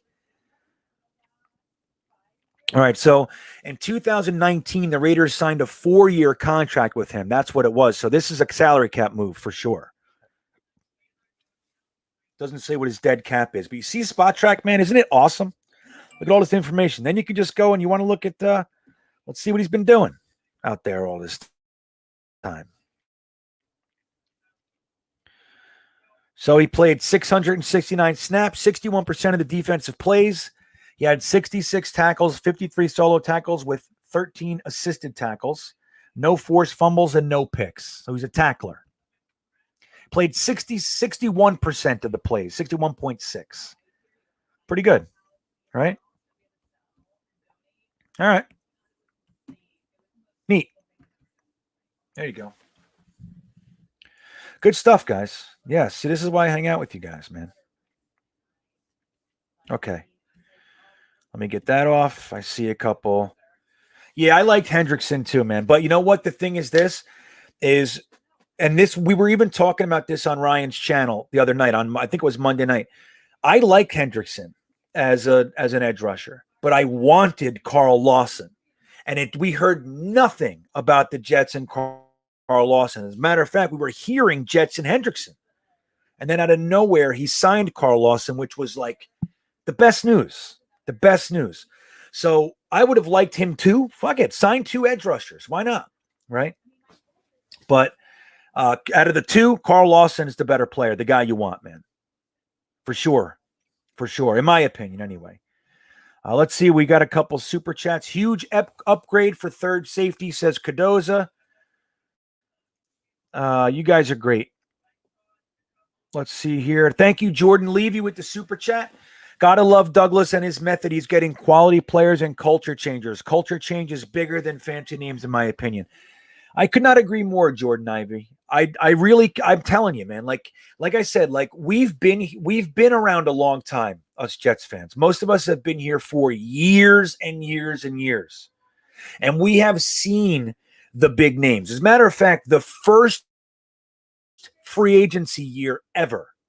Like, I don't know if a lot of you guys remember this. Maybe you're too young or you might just not remember. But they had to fight for this. Like, the free agency didn't exist. The teams owned the players. And when the contracts were up, like it wasn't like they could just jump around like they do now. It wasn't like that. They had to go to court and fight for this. Freeman McNeil, our famous running back, was one of the plaintiffs. He was one of the he was a part of the group lobbying to get people, to get free agency involved, which is funny because he wasn't even a player anymore. He was fighting for the rest of the league. So the first year that free agency happened, we were the big team. The Green Bay Packers got the biggest fish in Reggie White, but we were in those sweepstakes. He visited the Jets. We wined and dined him, the whole thing. We got Boomer Esiason, Ronnie Lott, Leonard Marshall, all kinds of guys. We were the biggest deal in free agency from year one. We've been here before. But like Jordan Ivy's saying, the big thing that's happening right now is we're bringing in culture changers. We're bringing in solid foundational guys. No, it's not as sexy. It's not. But that's why we got 2 first-round picks over the next 2 years. That's why we have 3 third-round picks over the next 2 years. You know what I'm saying? That's why we drafted the monster left tackle of the entire draft last year. Denzel Mims was absolutely a first-round pick grade last year. Absolutely. Why they were taking Jalen Reagor in front of Denzel Mims will never make sense to me. Never. Unless you have 3 6'3" guys already. That's the only way it makes sense. Denzel Mims sliding to 59 was ridiculous. But it happens. You see it all the time. Every year, somebody look at Michael Thomas was a 3rd-round pick, guys. Okay? Terry McLaurin was a 3rd-round pick. Happens every year. Denzel Mims is an absolute stud. We're going to have our names. We need foundation. We need guys that can stay on the field and buy into Robert Saleh, Albrecht, and LaFleur's schemes. And Boyer. We want culture-changing, foundational, team-oriented guys. That's what we're talking about. Imagine that, George, real quick. Imagine we got Neal to play linebacker. You know he was talking about it. So thank you, Jordan. I couldn't agree more. That's an interesting point right there. So Mike Jerome coming in with the super chat. Thank you. Lindsey Fuller, Juju, Neal. Lindsey Fuller. I'm sorry. Let me start that over. Lindsey, Fuller, Juju, and Neal, and we can go into the draft. Amen. I'm not against that. I'm not against it. I'll tell you what, though. Fuller, if not Fuller, Dory Jackson, Quan Williams. I'm really okay with any of them. There's a lot of big names out there. What happened to Galladay? Where's he going? You think he's just asking for too much, right?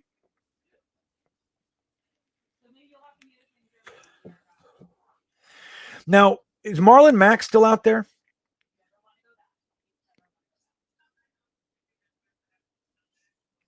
Yeah, well, Philip Lindsay was cut. Fuller was cut now. Juju and Neal are free agents, regular free agents, but Joyner is cut. So that's great. We figured that out. Yes, they signed him right. So this is great. But yeah, Mike, I agree, buddy. I agree. Look at this. So everybody was all upset that we didn't do anything yesterday, right? Sorry, that just clicked up. Oh, Marlon Mack signed with the Colts? Okay. So let's take a look at the running backs real quick. Let me see who's out there.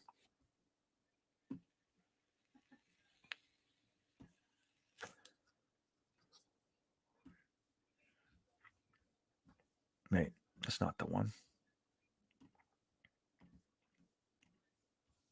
There we go. Oh, shit, I'm not sharing it right. I'm sorry. Hold on, guys. Let me just take a look at the running backs with you. Sometimes my fingers don't click the right thing. Spot track. Here we go. Okay. Let me just make sure that's what I'm sharing. Okay, so let's take a look at the running backs and just see who we got out there, and we'll see who tickles us.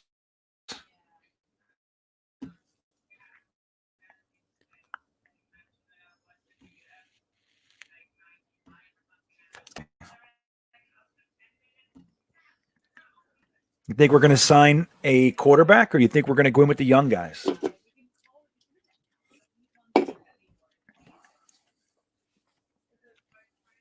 Okay. Taiwan Jones. Okay, so you got Philip Lindsay, who was cut. Todd Gurley. Any interest in Todd Gurley? Tevin Coleman. He's getting older, slower. Duke Johnson. He's still got burst in those legs. Matt Breida. Burkhead, Damian Williams is another one people are talking about.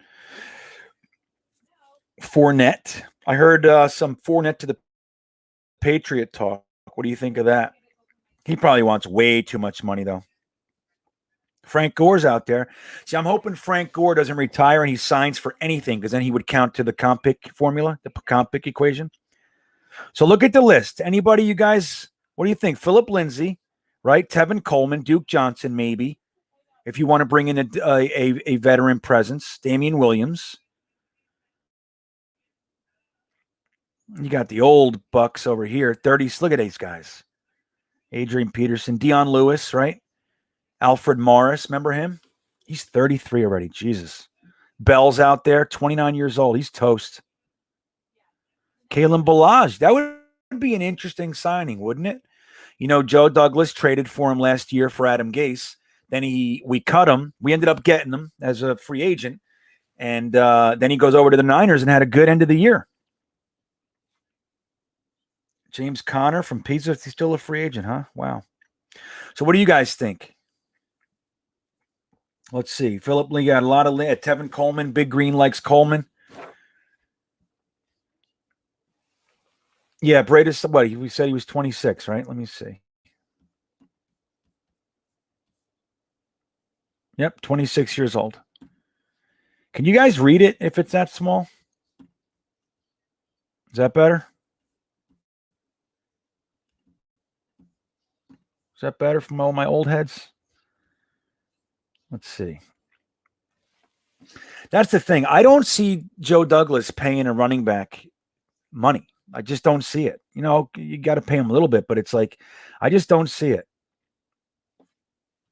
Yeah. I don't hate the idea of Breda coming in. Yeah, I think I would like Philip Lindsay or Breda.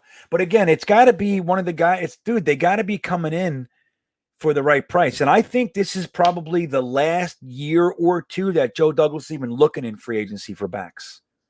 Like, look, we just brought back Josh Adams. Josh Adams is a big stud. Okay, he led the Eagles in rushing 2 years ago, or 3 years ago now. Okay, he comes over here. He's sitting on our practice squad. He's buried on the depth chart. He comes in, plays a couple downs, breaks some decent runs, and then what happened? Then he's gone. You know, what's the other guy's name? Johnson that we have. He's another one from Detroit. Like these guys, like and LaMichael Pirine. Look, guys, I know some people are getting down on LaMichael Pirine. I liked him a lot coming out, not as our bell cow back, but he's an absolutely quality spelling back. Like he's a rotational guy, dude. He's mean, and he runs hard, and that's what you like. And I'm just telling you, last year's offense, you can't judge any of the players that we had. Look at Trevon Wesco. You can't judge these guys on Adam Gase. You can't. Denzel Mims, dude, these guys, it was like he didn't know what he was doing. Adam Gase needs a very specific type of player, and also he needs a quarterback that's going to overcome everything and make him look good. That's what he needs. You know? So anyway, let's see. I think I saw a super chat. Tristan. All righty. I want to make sure I get to those. I really do appreciate it, guys. Thank you, Tristan. Love what you, O'Leary, and Ryan do, man. Big fan of you all. 3. Big fan of you all 3. But what is one free agent you want for each side of the ball? I want Juju and a Dory. I'll tell you what. At this point, the guards are gone. I was really hoping for a good guard. Let me use Spot Track real quick and just make sure. You know what? I don't need it. I'll tell you who I want right now. I would like, my best case scenario right now would be to sign Kyle Fuller and to sign Nick Easton as a guard. Nick Easton's the kind of guy that can battle for a starting job, but will end if you draft a stud, let them fight it out all camp with Clark, right? And then Nick Easton's going to lose the job and be quality depth. That's what I would like.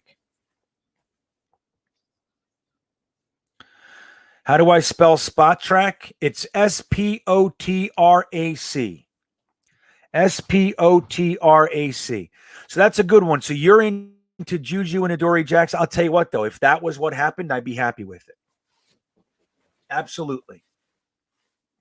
Absolutely. Thank you, Jeffrey R., for helping him out. Fuller signed by who?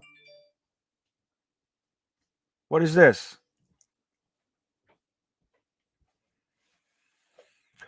Let me look at that. Big Green's getting me nervous here. What happened? I'm going to change my...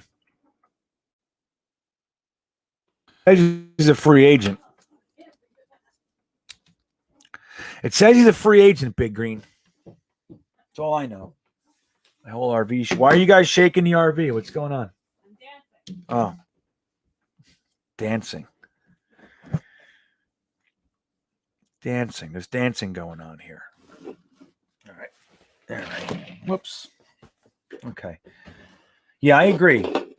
See, like, dude, like when we sign guys like Vincent Smith and Jeff Smith and Josh Adams, that doesn't even mean that they're going to be on the team this year. It just means we're keeping them around with the new staff to see if they can be, if the new staff can use them. Like, that's what it is. You don't want to let these guys that have potential go. Josh Adams has potential, man, without a doubt.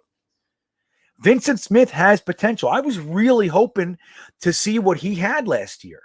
And then what happens? He gets hurt all year. Came in a couple times here and they did nothing. But it's like it was just part of that year. You know, we have a good running back stable. I do agree that bringing in a veteran just to kind of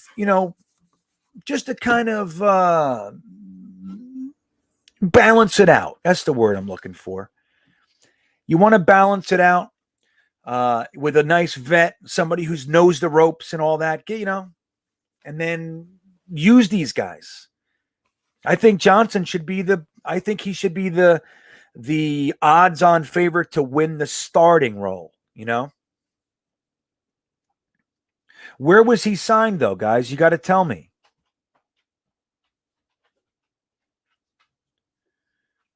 Where was he signed? Yeah, Kyle Fuller. Is that what is that? I'm sorry. There was confusion. Sorry.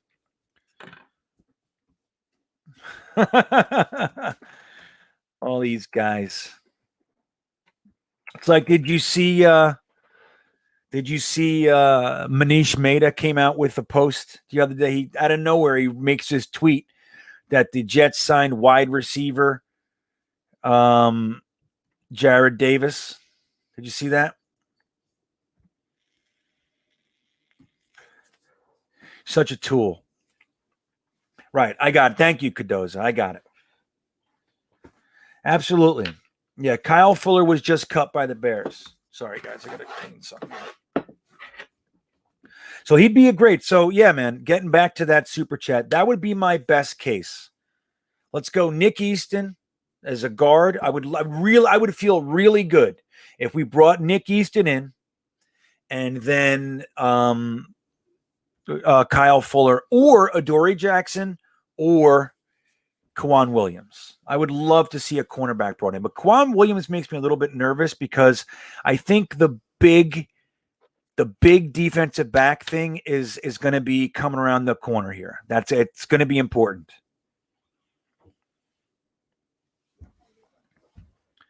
Jake Klein, he says, these moves suck outside of Lawson and Davis. They don't suck, dude. They're good. These are good moves. Absolutely. You got to think, if you're looking for free agency, I mean, I understand what you're saying. I do. If you're looking for free agency to build your team, and this is where the core of your team's coming from, yes, this would look like a big bunch of bullshit. But that's not what he's doing. He's using free agency to do two things. One is to plug holes. 1-year contracts. I need a guy in there who's going to fight and battle for the job. And if he plays well, we'll keep him. If not, I'm going to start over. And then he has the other side of it, which is he wants to give himself flexibility in the draft. That's it. That's it. That's all he's using free agency for.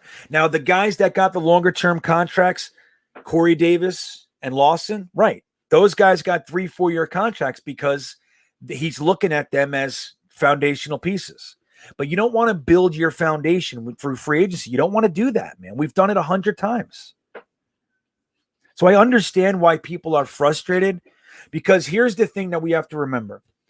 We have been involved in a 10-year rebuild. Joe Douglas is 20 months into his tenure here. That's it. That's it. He's 20 months in. Look what he's done in 20 months. The first job was to undo what was done. And he's still locked into CJ Mosley's contract. He can't get out of it. He can't get out of it, man. If he wanted to get rid of CJ Mosley, he can't. He can't do it. He can't even trade him. I know there's all this talk of trade. I think that's Joe Douglas putting it out there, trying to see he'll bite. That's what he's doing. That's my thought. Maybe somebody will. You know what I mean? So these are the guys that are the bottom end of your roster. We just got a brand new kick returner today. We got a depth piece on the offensive line. Okay. We just got a safety. We need them. We don't have linebackers. We don't have starting cornerbacks. We don't have safeties. You know, we need offensive linemen. We need receivers. We needed an edge rusher. We haven't had an edge rusher in forever. That alone makes me happy. If that's all we did in free agency, we just got an edge rusher and Corey Davis, I'd be happy. This is all stuff. It's all just important depth competition, guys. That's what he's bringing in. That's what he's using free agency for, and I fully support it, man. Like I said, even Nick Easton, who's been a good starter in this league. If we brought in Nick Easton, or like Jonathan 122469 is saying, Trey Turner, I don't even want those guys brought in to be guaranteed starting jobs. That might be what some of the issue is with some of these guys. They want to start. And Joe Douglas, no, I'll bring you in to compete. That's it. Like if you grab a Joe Thuney, of course, he's coming in to start. But a guy like Nick Easton or Trey Turner or even Gabe Jackson, like you bring these guys in and it's like, look, we're going to have competition here. That's it. There are no starting jobs. One, we're coming in to compete. And people don't like that all the time, you know? So what AF say? These players come with chips and salsa at least? No, they don't, sadly. It's good, man. Yeah. I know. Look, man, I want to say this. I understand that people are anxious. I get it. And I also want to make sure I don't work for the Jets. I'm not trying to make you think anything. I'm not trying to spin terrible moves into good moves. I like every move so far. I like some more than others. Of course. I wanted Joe Thuney too. You know? I wanted Gerald Everett. I actually wanted Kyle Rudolph, but the younger long-term version was Gerald Everett. You know, I wanted quite a few guys that were not. I wanted Ngakoue, but I knew Ngakoue wasn't coming. You want to know why I knew? Because Ngakoue shot himself out of Jacksonville, in a similar fashion to how Jamal shot himself out of New York. Why would Joe Douglas bring that on? But I had hope, and I wanted him. You know?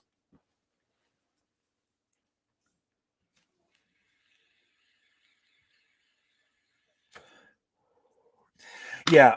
Let's be honest here. I don't love the guard. I can't. What the hell is it? I don't love him. But again, the way that I look at him is we had a guy on our team, a 1-year contract from last year, a stopgap guy named Josh Andrews.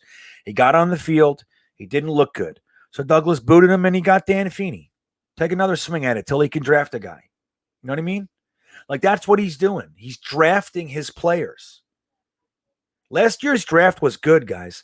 Don't forget, we had no training camp, no preseason, and we had the worst coach in our history.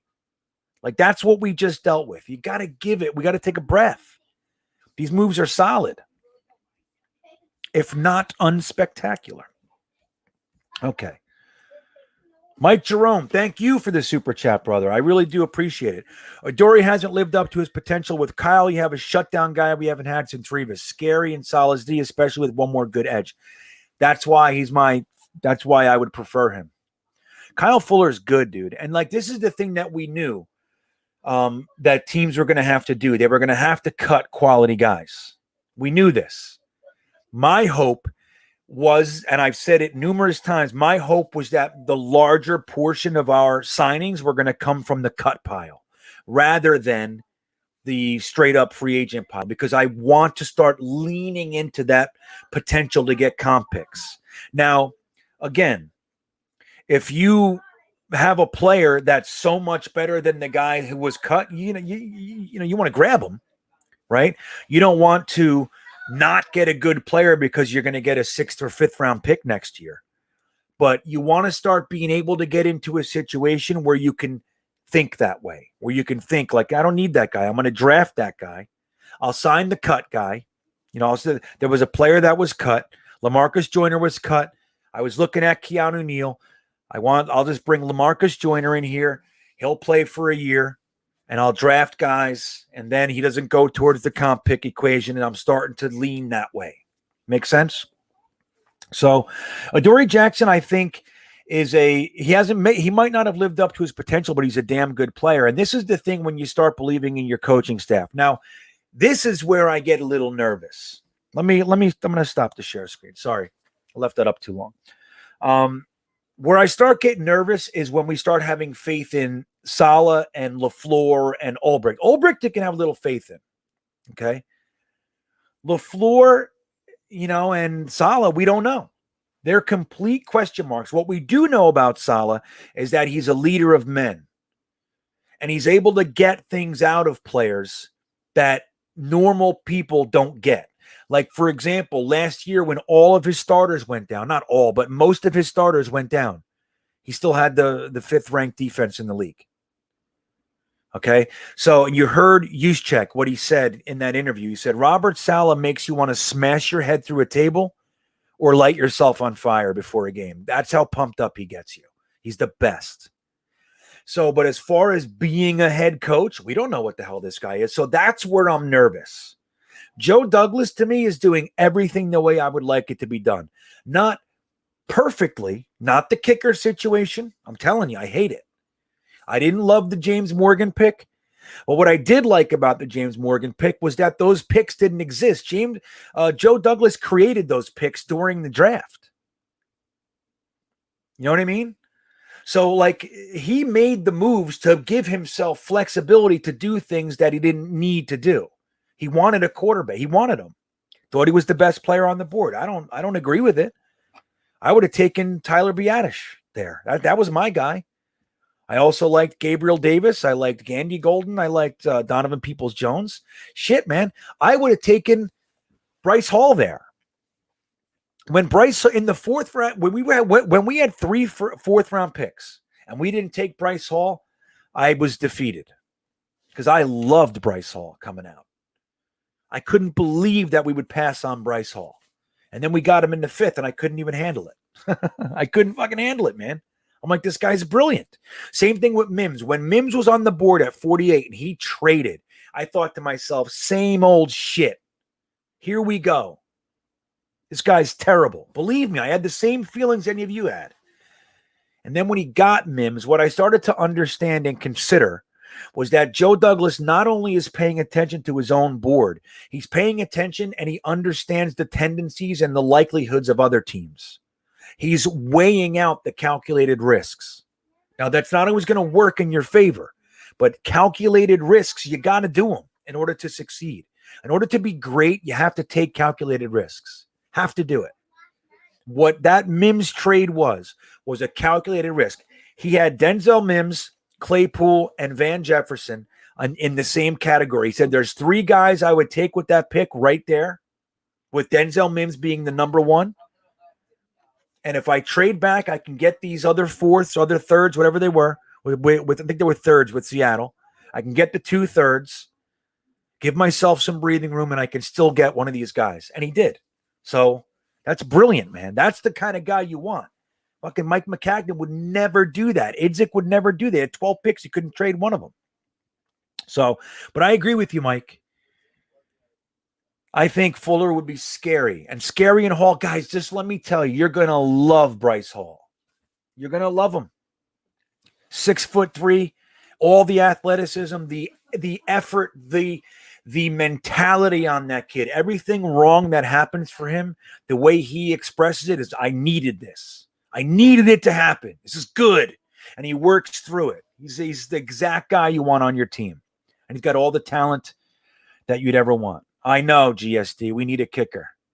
I don't know what's happening there. Maybe we'll get Borregales in the draft this year. Wouldn't that be nice? 6th round Borregales. I'd like that. We got 3-6, I think. Something like that.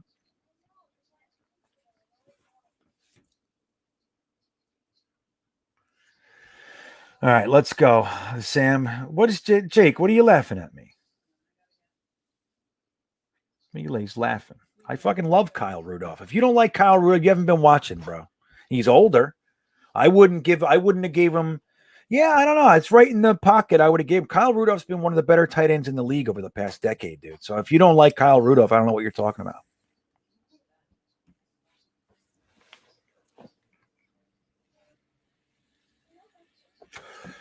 Wait, hold on. Hold on here. Hold on. I'm getting to you guys. I see you. I promise.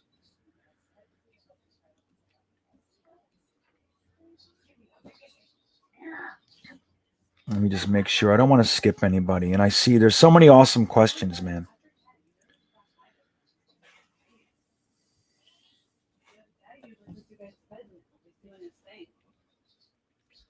My smoothie time.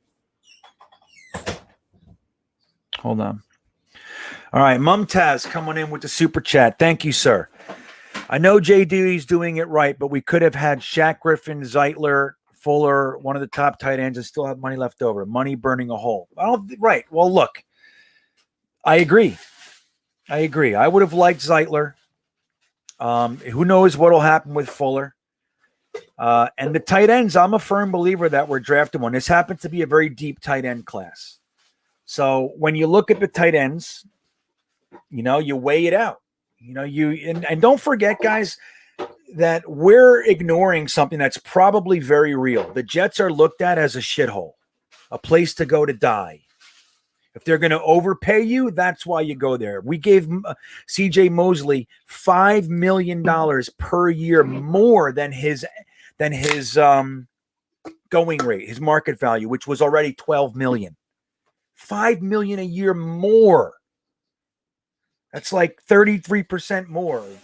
Something shit like that. 41%. I don't know.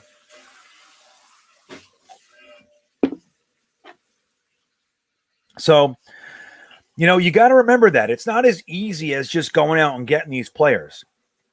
It's going to take time, number one. Number two, they don't look at the Jets as a positive place to go. Any player that we're able to get and not give 30% more than their market value is a success right now. Again, even on top of that, I don't want Joe Douglas going out there and buying all the big names. That's not going to work, guys.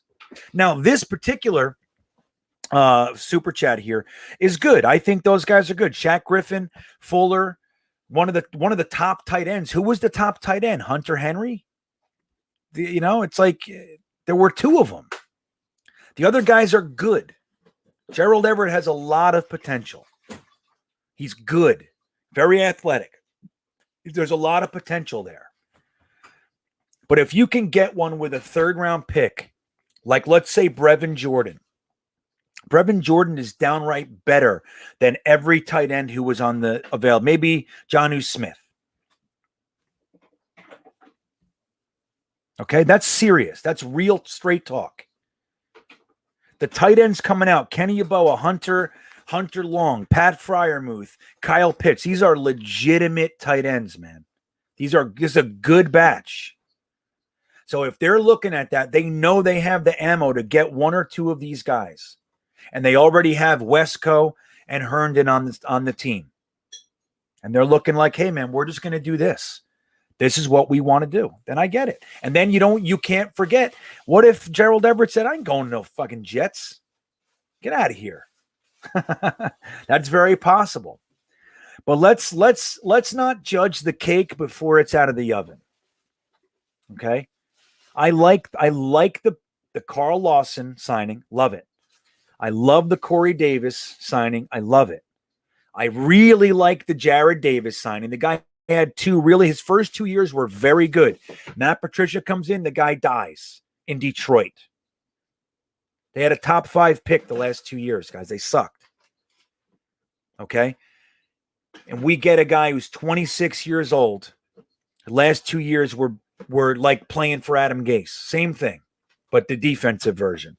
So, again, he brings a guy over, young guy, crazy talented, first-round pick, and he said he thinks I can get it out of him. Saleh says, I got this guy. Give him to him. Keelan Cole, new kick returner. What's not to like? Yeah, it's not the name we know. So I get it, but I'm just saying I happen to disagree. I'm in favor of moves like this. I would like Kyle Fuller, and I would have liked Zeitler for sure.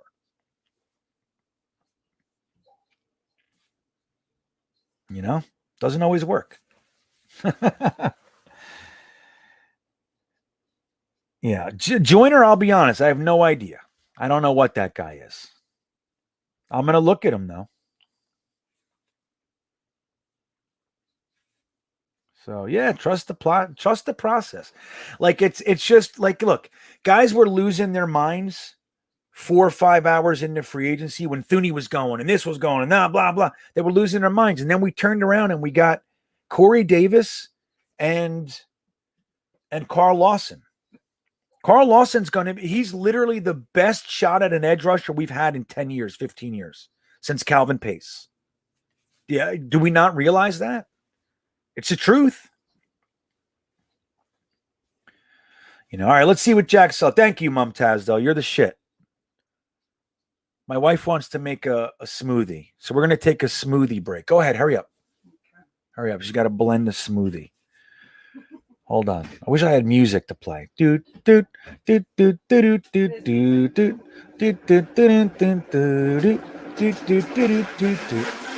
is what happens when you live in an RV. I got nowhere to go, guys. I got nowhere to go.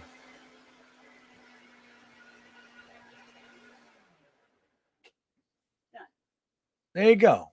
Nice. Well done. Well done. All right. So Jack Sullivan says, if you were to trade back with anyone in this draft, who would it be and what would it take? Okay. Good question. This is where I feel like I'm most confident. Okay. This is my wheelhouse. What I would like to see done is this. If we're doing the trade back dance, okay, I would trade back with the Falcons. Right? My first option. I trade back to 4 with the Falcons. I get number 4. I get their second. I get their third. And I get next year's first. Minimum. Okay? And that's realistic. Okay? There could be more involved, like next year's first and third. Something like that. Then at 4, because like if you look at the draft, you got Trevor Lawrence going first. For example, the Atlanta Falcons are going to trade up to take a quarterback. Let's just say it's Zach Wilson. So now Wilson and Trevor Lawrence are off the board. Miami's not taking a quarterback. Okay. They're going to take Jamar Chase or they're going to take the tackle, Sewell. Okay. That leads me to if Atlanta doesn't want to play, you just let the Bengals know, dude, they're going to take your tackle. Miami's taking your tackle, and I might even take your tackle. So here's what it'll take. But let's just keep it to here. This is my best case. You trade back with the Falcons for what I just said, first, second, third, first next year. Okay. You move back to 4 at 4 because of the list I just said. Justin Fields and Trey Lance are still sitting there. You know who wants Justin Fields really bad? Is the Panthers and the Detroit Lions. Detroit Lions have extra ammunition from the Jared Goff trade. And they're willing to give it up because they want their quarterback to sit behind Jared Goff for a year because that's the old way of doing things, and that's where Dan Campbell comes from. Then you get, that's even more. That's 3 more picks back. Again, first, second, third, first, third next year. That's what it takes, minimum. So now I've just gotten 2 firsts, 2 seconds, 2 thirds, or 3. What did I get? 2 firsts, 1, 2, 2 seconds, 2 thirds. 3/3 additionally. That's what I just did. That's what I do, Jack Sullivan. And then when I'm sitting at 7 because of the Panthers, I look at who's on the board. If Kyle Pitts is still there, I'm looking to who wants to trade up for Kyle Pitts. That's what I'm doing. But probably I would take Kyle Pitts there. If I'm back at 7, I'll take, and I just got all that, I'll take Kyle Pitts. Or if Trey Lance is still there and I want a quarterback, maybe I take Trey Lance. Dude, you're crazy if you think Pitts is not worth a first-round pick. You're nuts.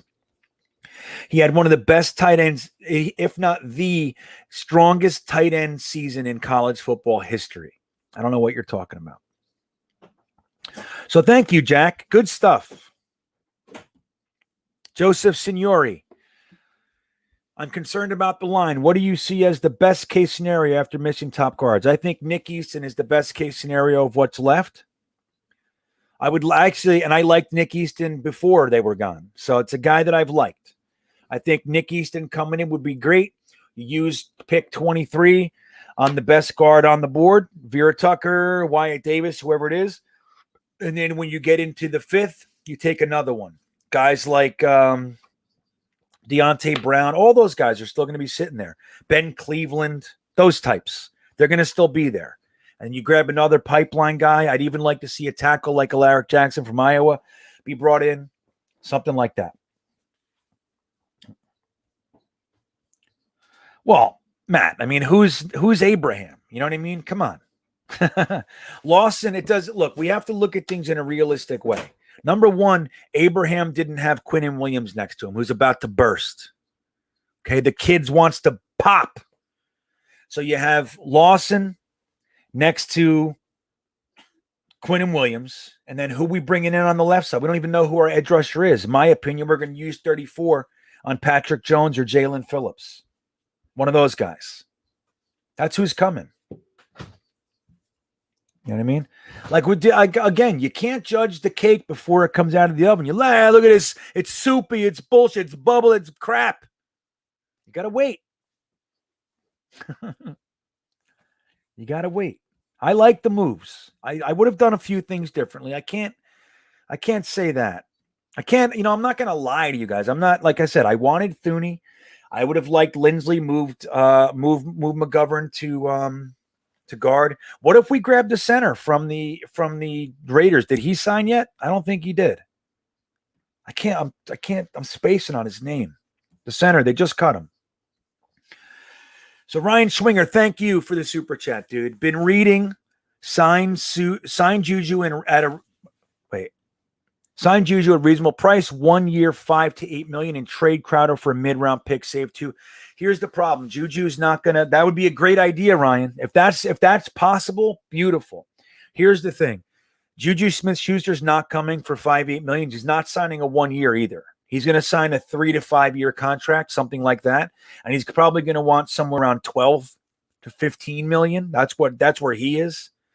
In addition to that, Crowder's very hard to trade because his $10 million is about 30% higher than the other receivers at his position are getting. Like his group, they're all in the $7, $9, $8 million range. Like that's where they are, so it's tough. He's a tough guy to trade. He's making more than he should. It's not egregious. It's not obscene, but it's more. So it's going to be hard to trade him. It may be easier to trade Crowder.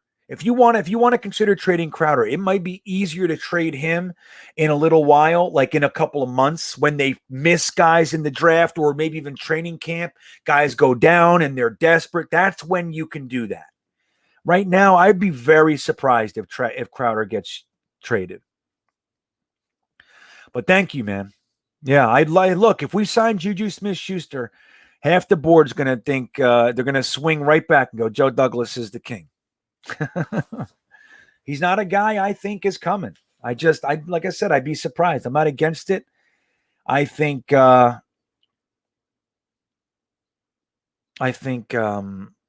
not happening,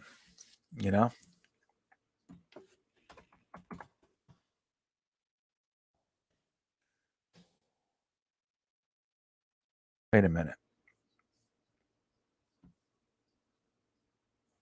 Oh, right. Hudson was traded. That's right. Okay, thank you, man. I appreciate that.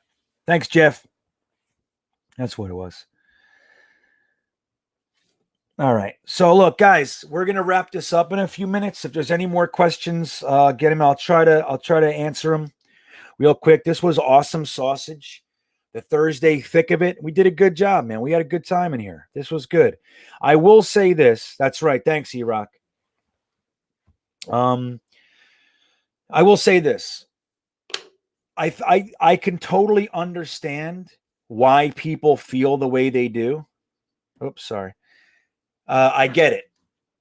I get it, especially because we've been looking at this for so long. But you got to look at the long-term goal. When you look at the things that Joe Douglas has done, like getting rid of Adam Gase, like changing the reporting hierarchy, this stuff takes energy. It takes time, like completely rebuilding the training and medical staff. It didn't just happen. Like acquiring extra first and third round picks and sixth and fifths.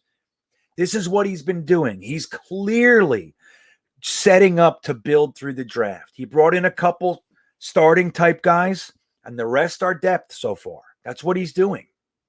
2 special teams guys. Just so happens one of the better special teams gunners in the league. And we got a good kick returner who, as a 4th wide receiver, put up almost 600 yards last year. It's not a bad 4th wide receiver. So he's not building through free agency. So that's why I'm okay with this. You know what I mean? And then you got to remember too, the rookie class last year, the guys we saw were good, man. Mims, if you didn't see enough out of Mims, I don't know what you're looking at. The guy blocks. The guy catches. The guy gets yards after the catch. He pushes defensive backs away from him and gets 8 more yards. That's what he does. He was open so much and Sam didn't hit him. He blocks downfield. He loves to do it. The guy has everything, and he has 4.3 speed. 4.38. Okay? So you look at, obviously, Becton. You look at Ashton Davis. That's the first 3 picks. But injuries, again. Zuniga, that's a question mark. I liked him a lot coming out of college, but the problem with him is that he was injured. So that's a risky one. Cam Clark, I loved Cam Clark coming out of college. Guy's an animal. He's one of those aggressive types. You know what I mean? He's nasty, but not so nasty that he's a hothead. He's really got potential, guys. And then you look at, Bryce Hall in the 5th. That guy's a starting corner every day of the week. Give him a minute to get his feet under him. But, dude, he's that's a starting cornerback right there. He got him in the 5th round. What are we complaining about? LaMichael Pirine, he's a fantastic rotational runner. He's a great piece.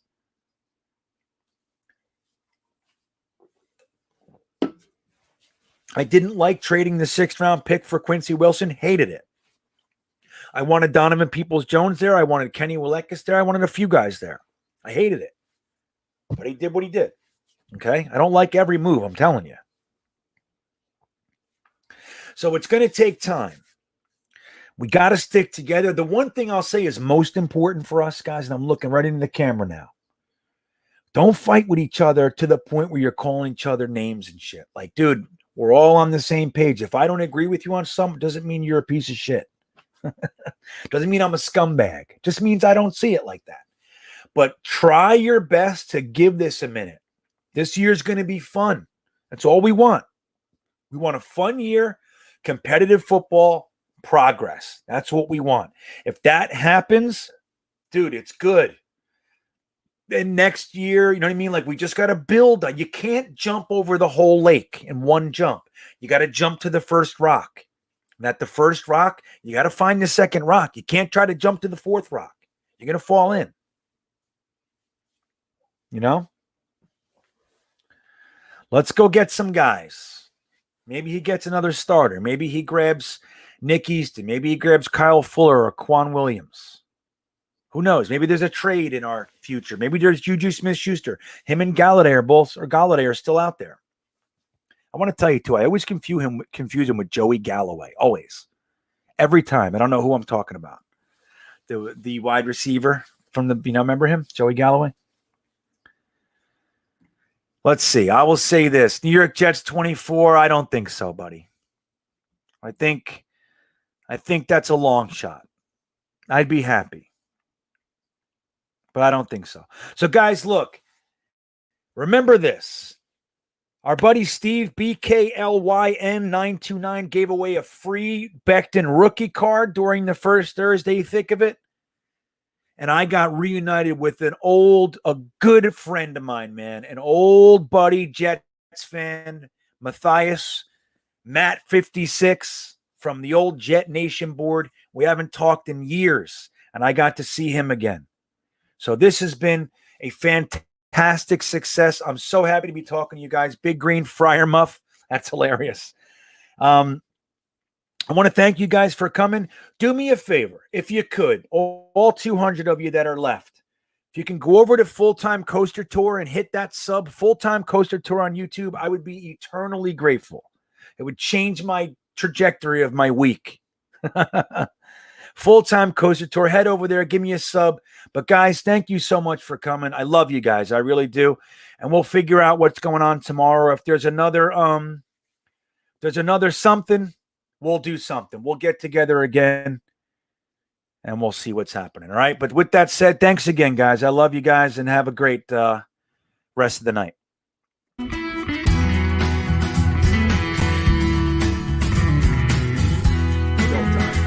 Dr. DeWeese went on to say, I want us to be the model for other NFL teams to develop their systems by. We're not just trying to be good enough. We're not trying to keep up with the Joneses. What we are working on is something that our new staff seems to think the rest of the NFL will want to mimic and model their training programs after.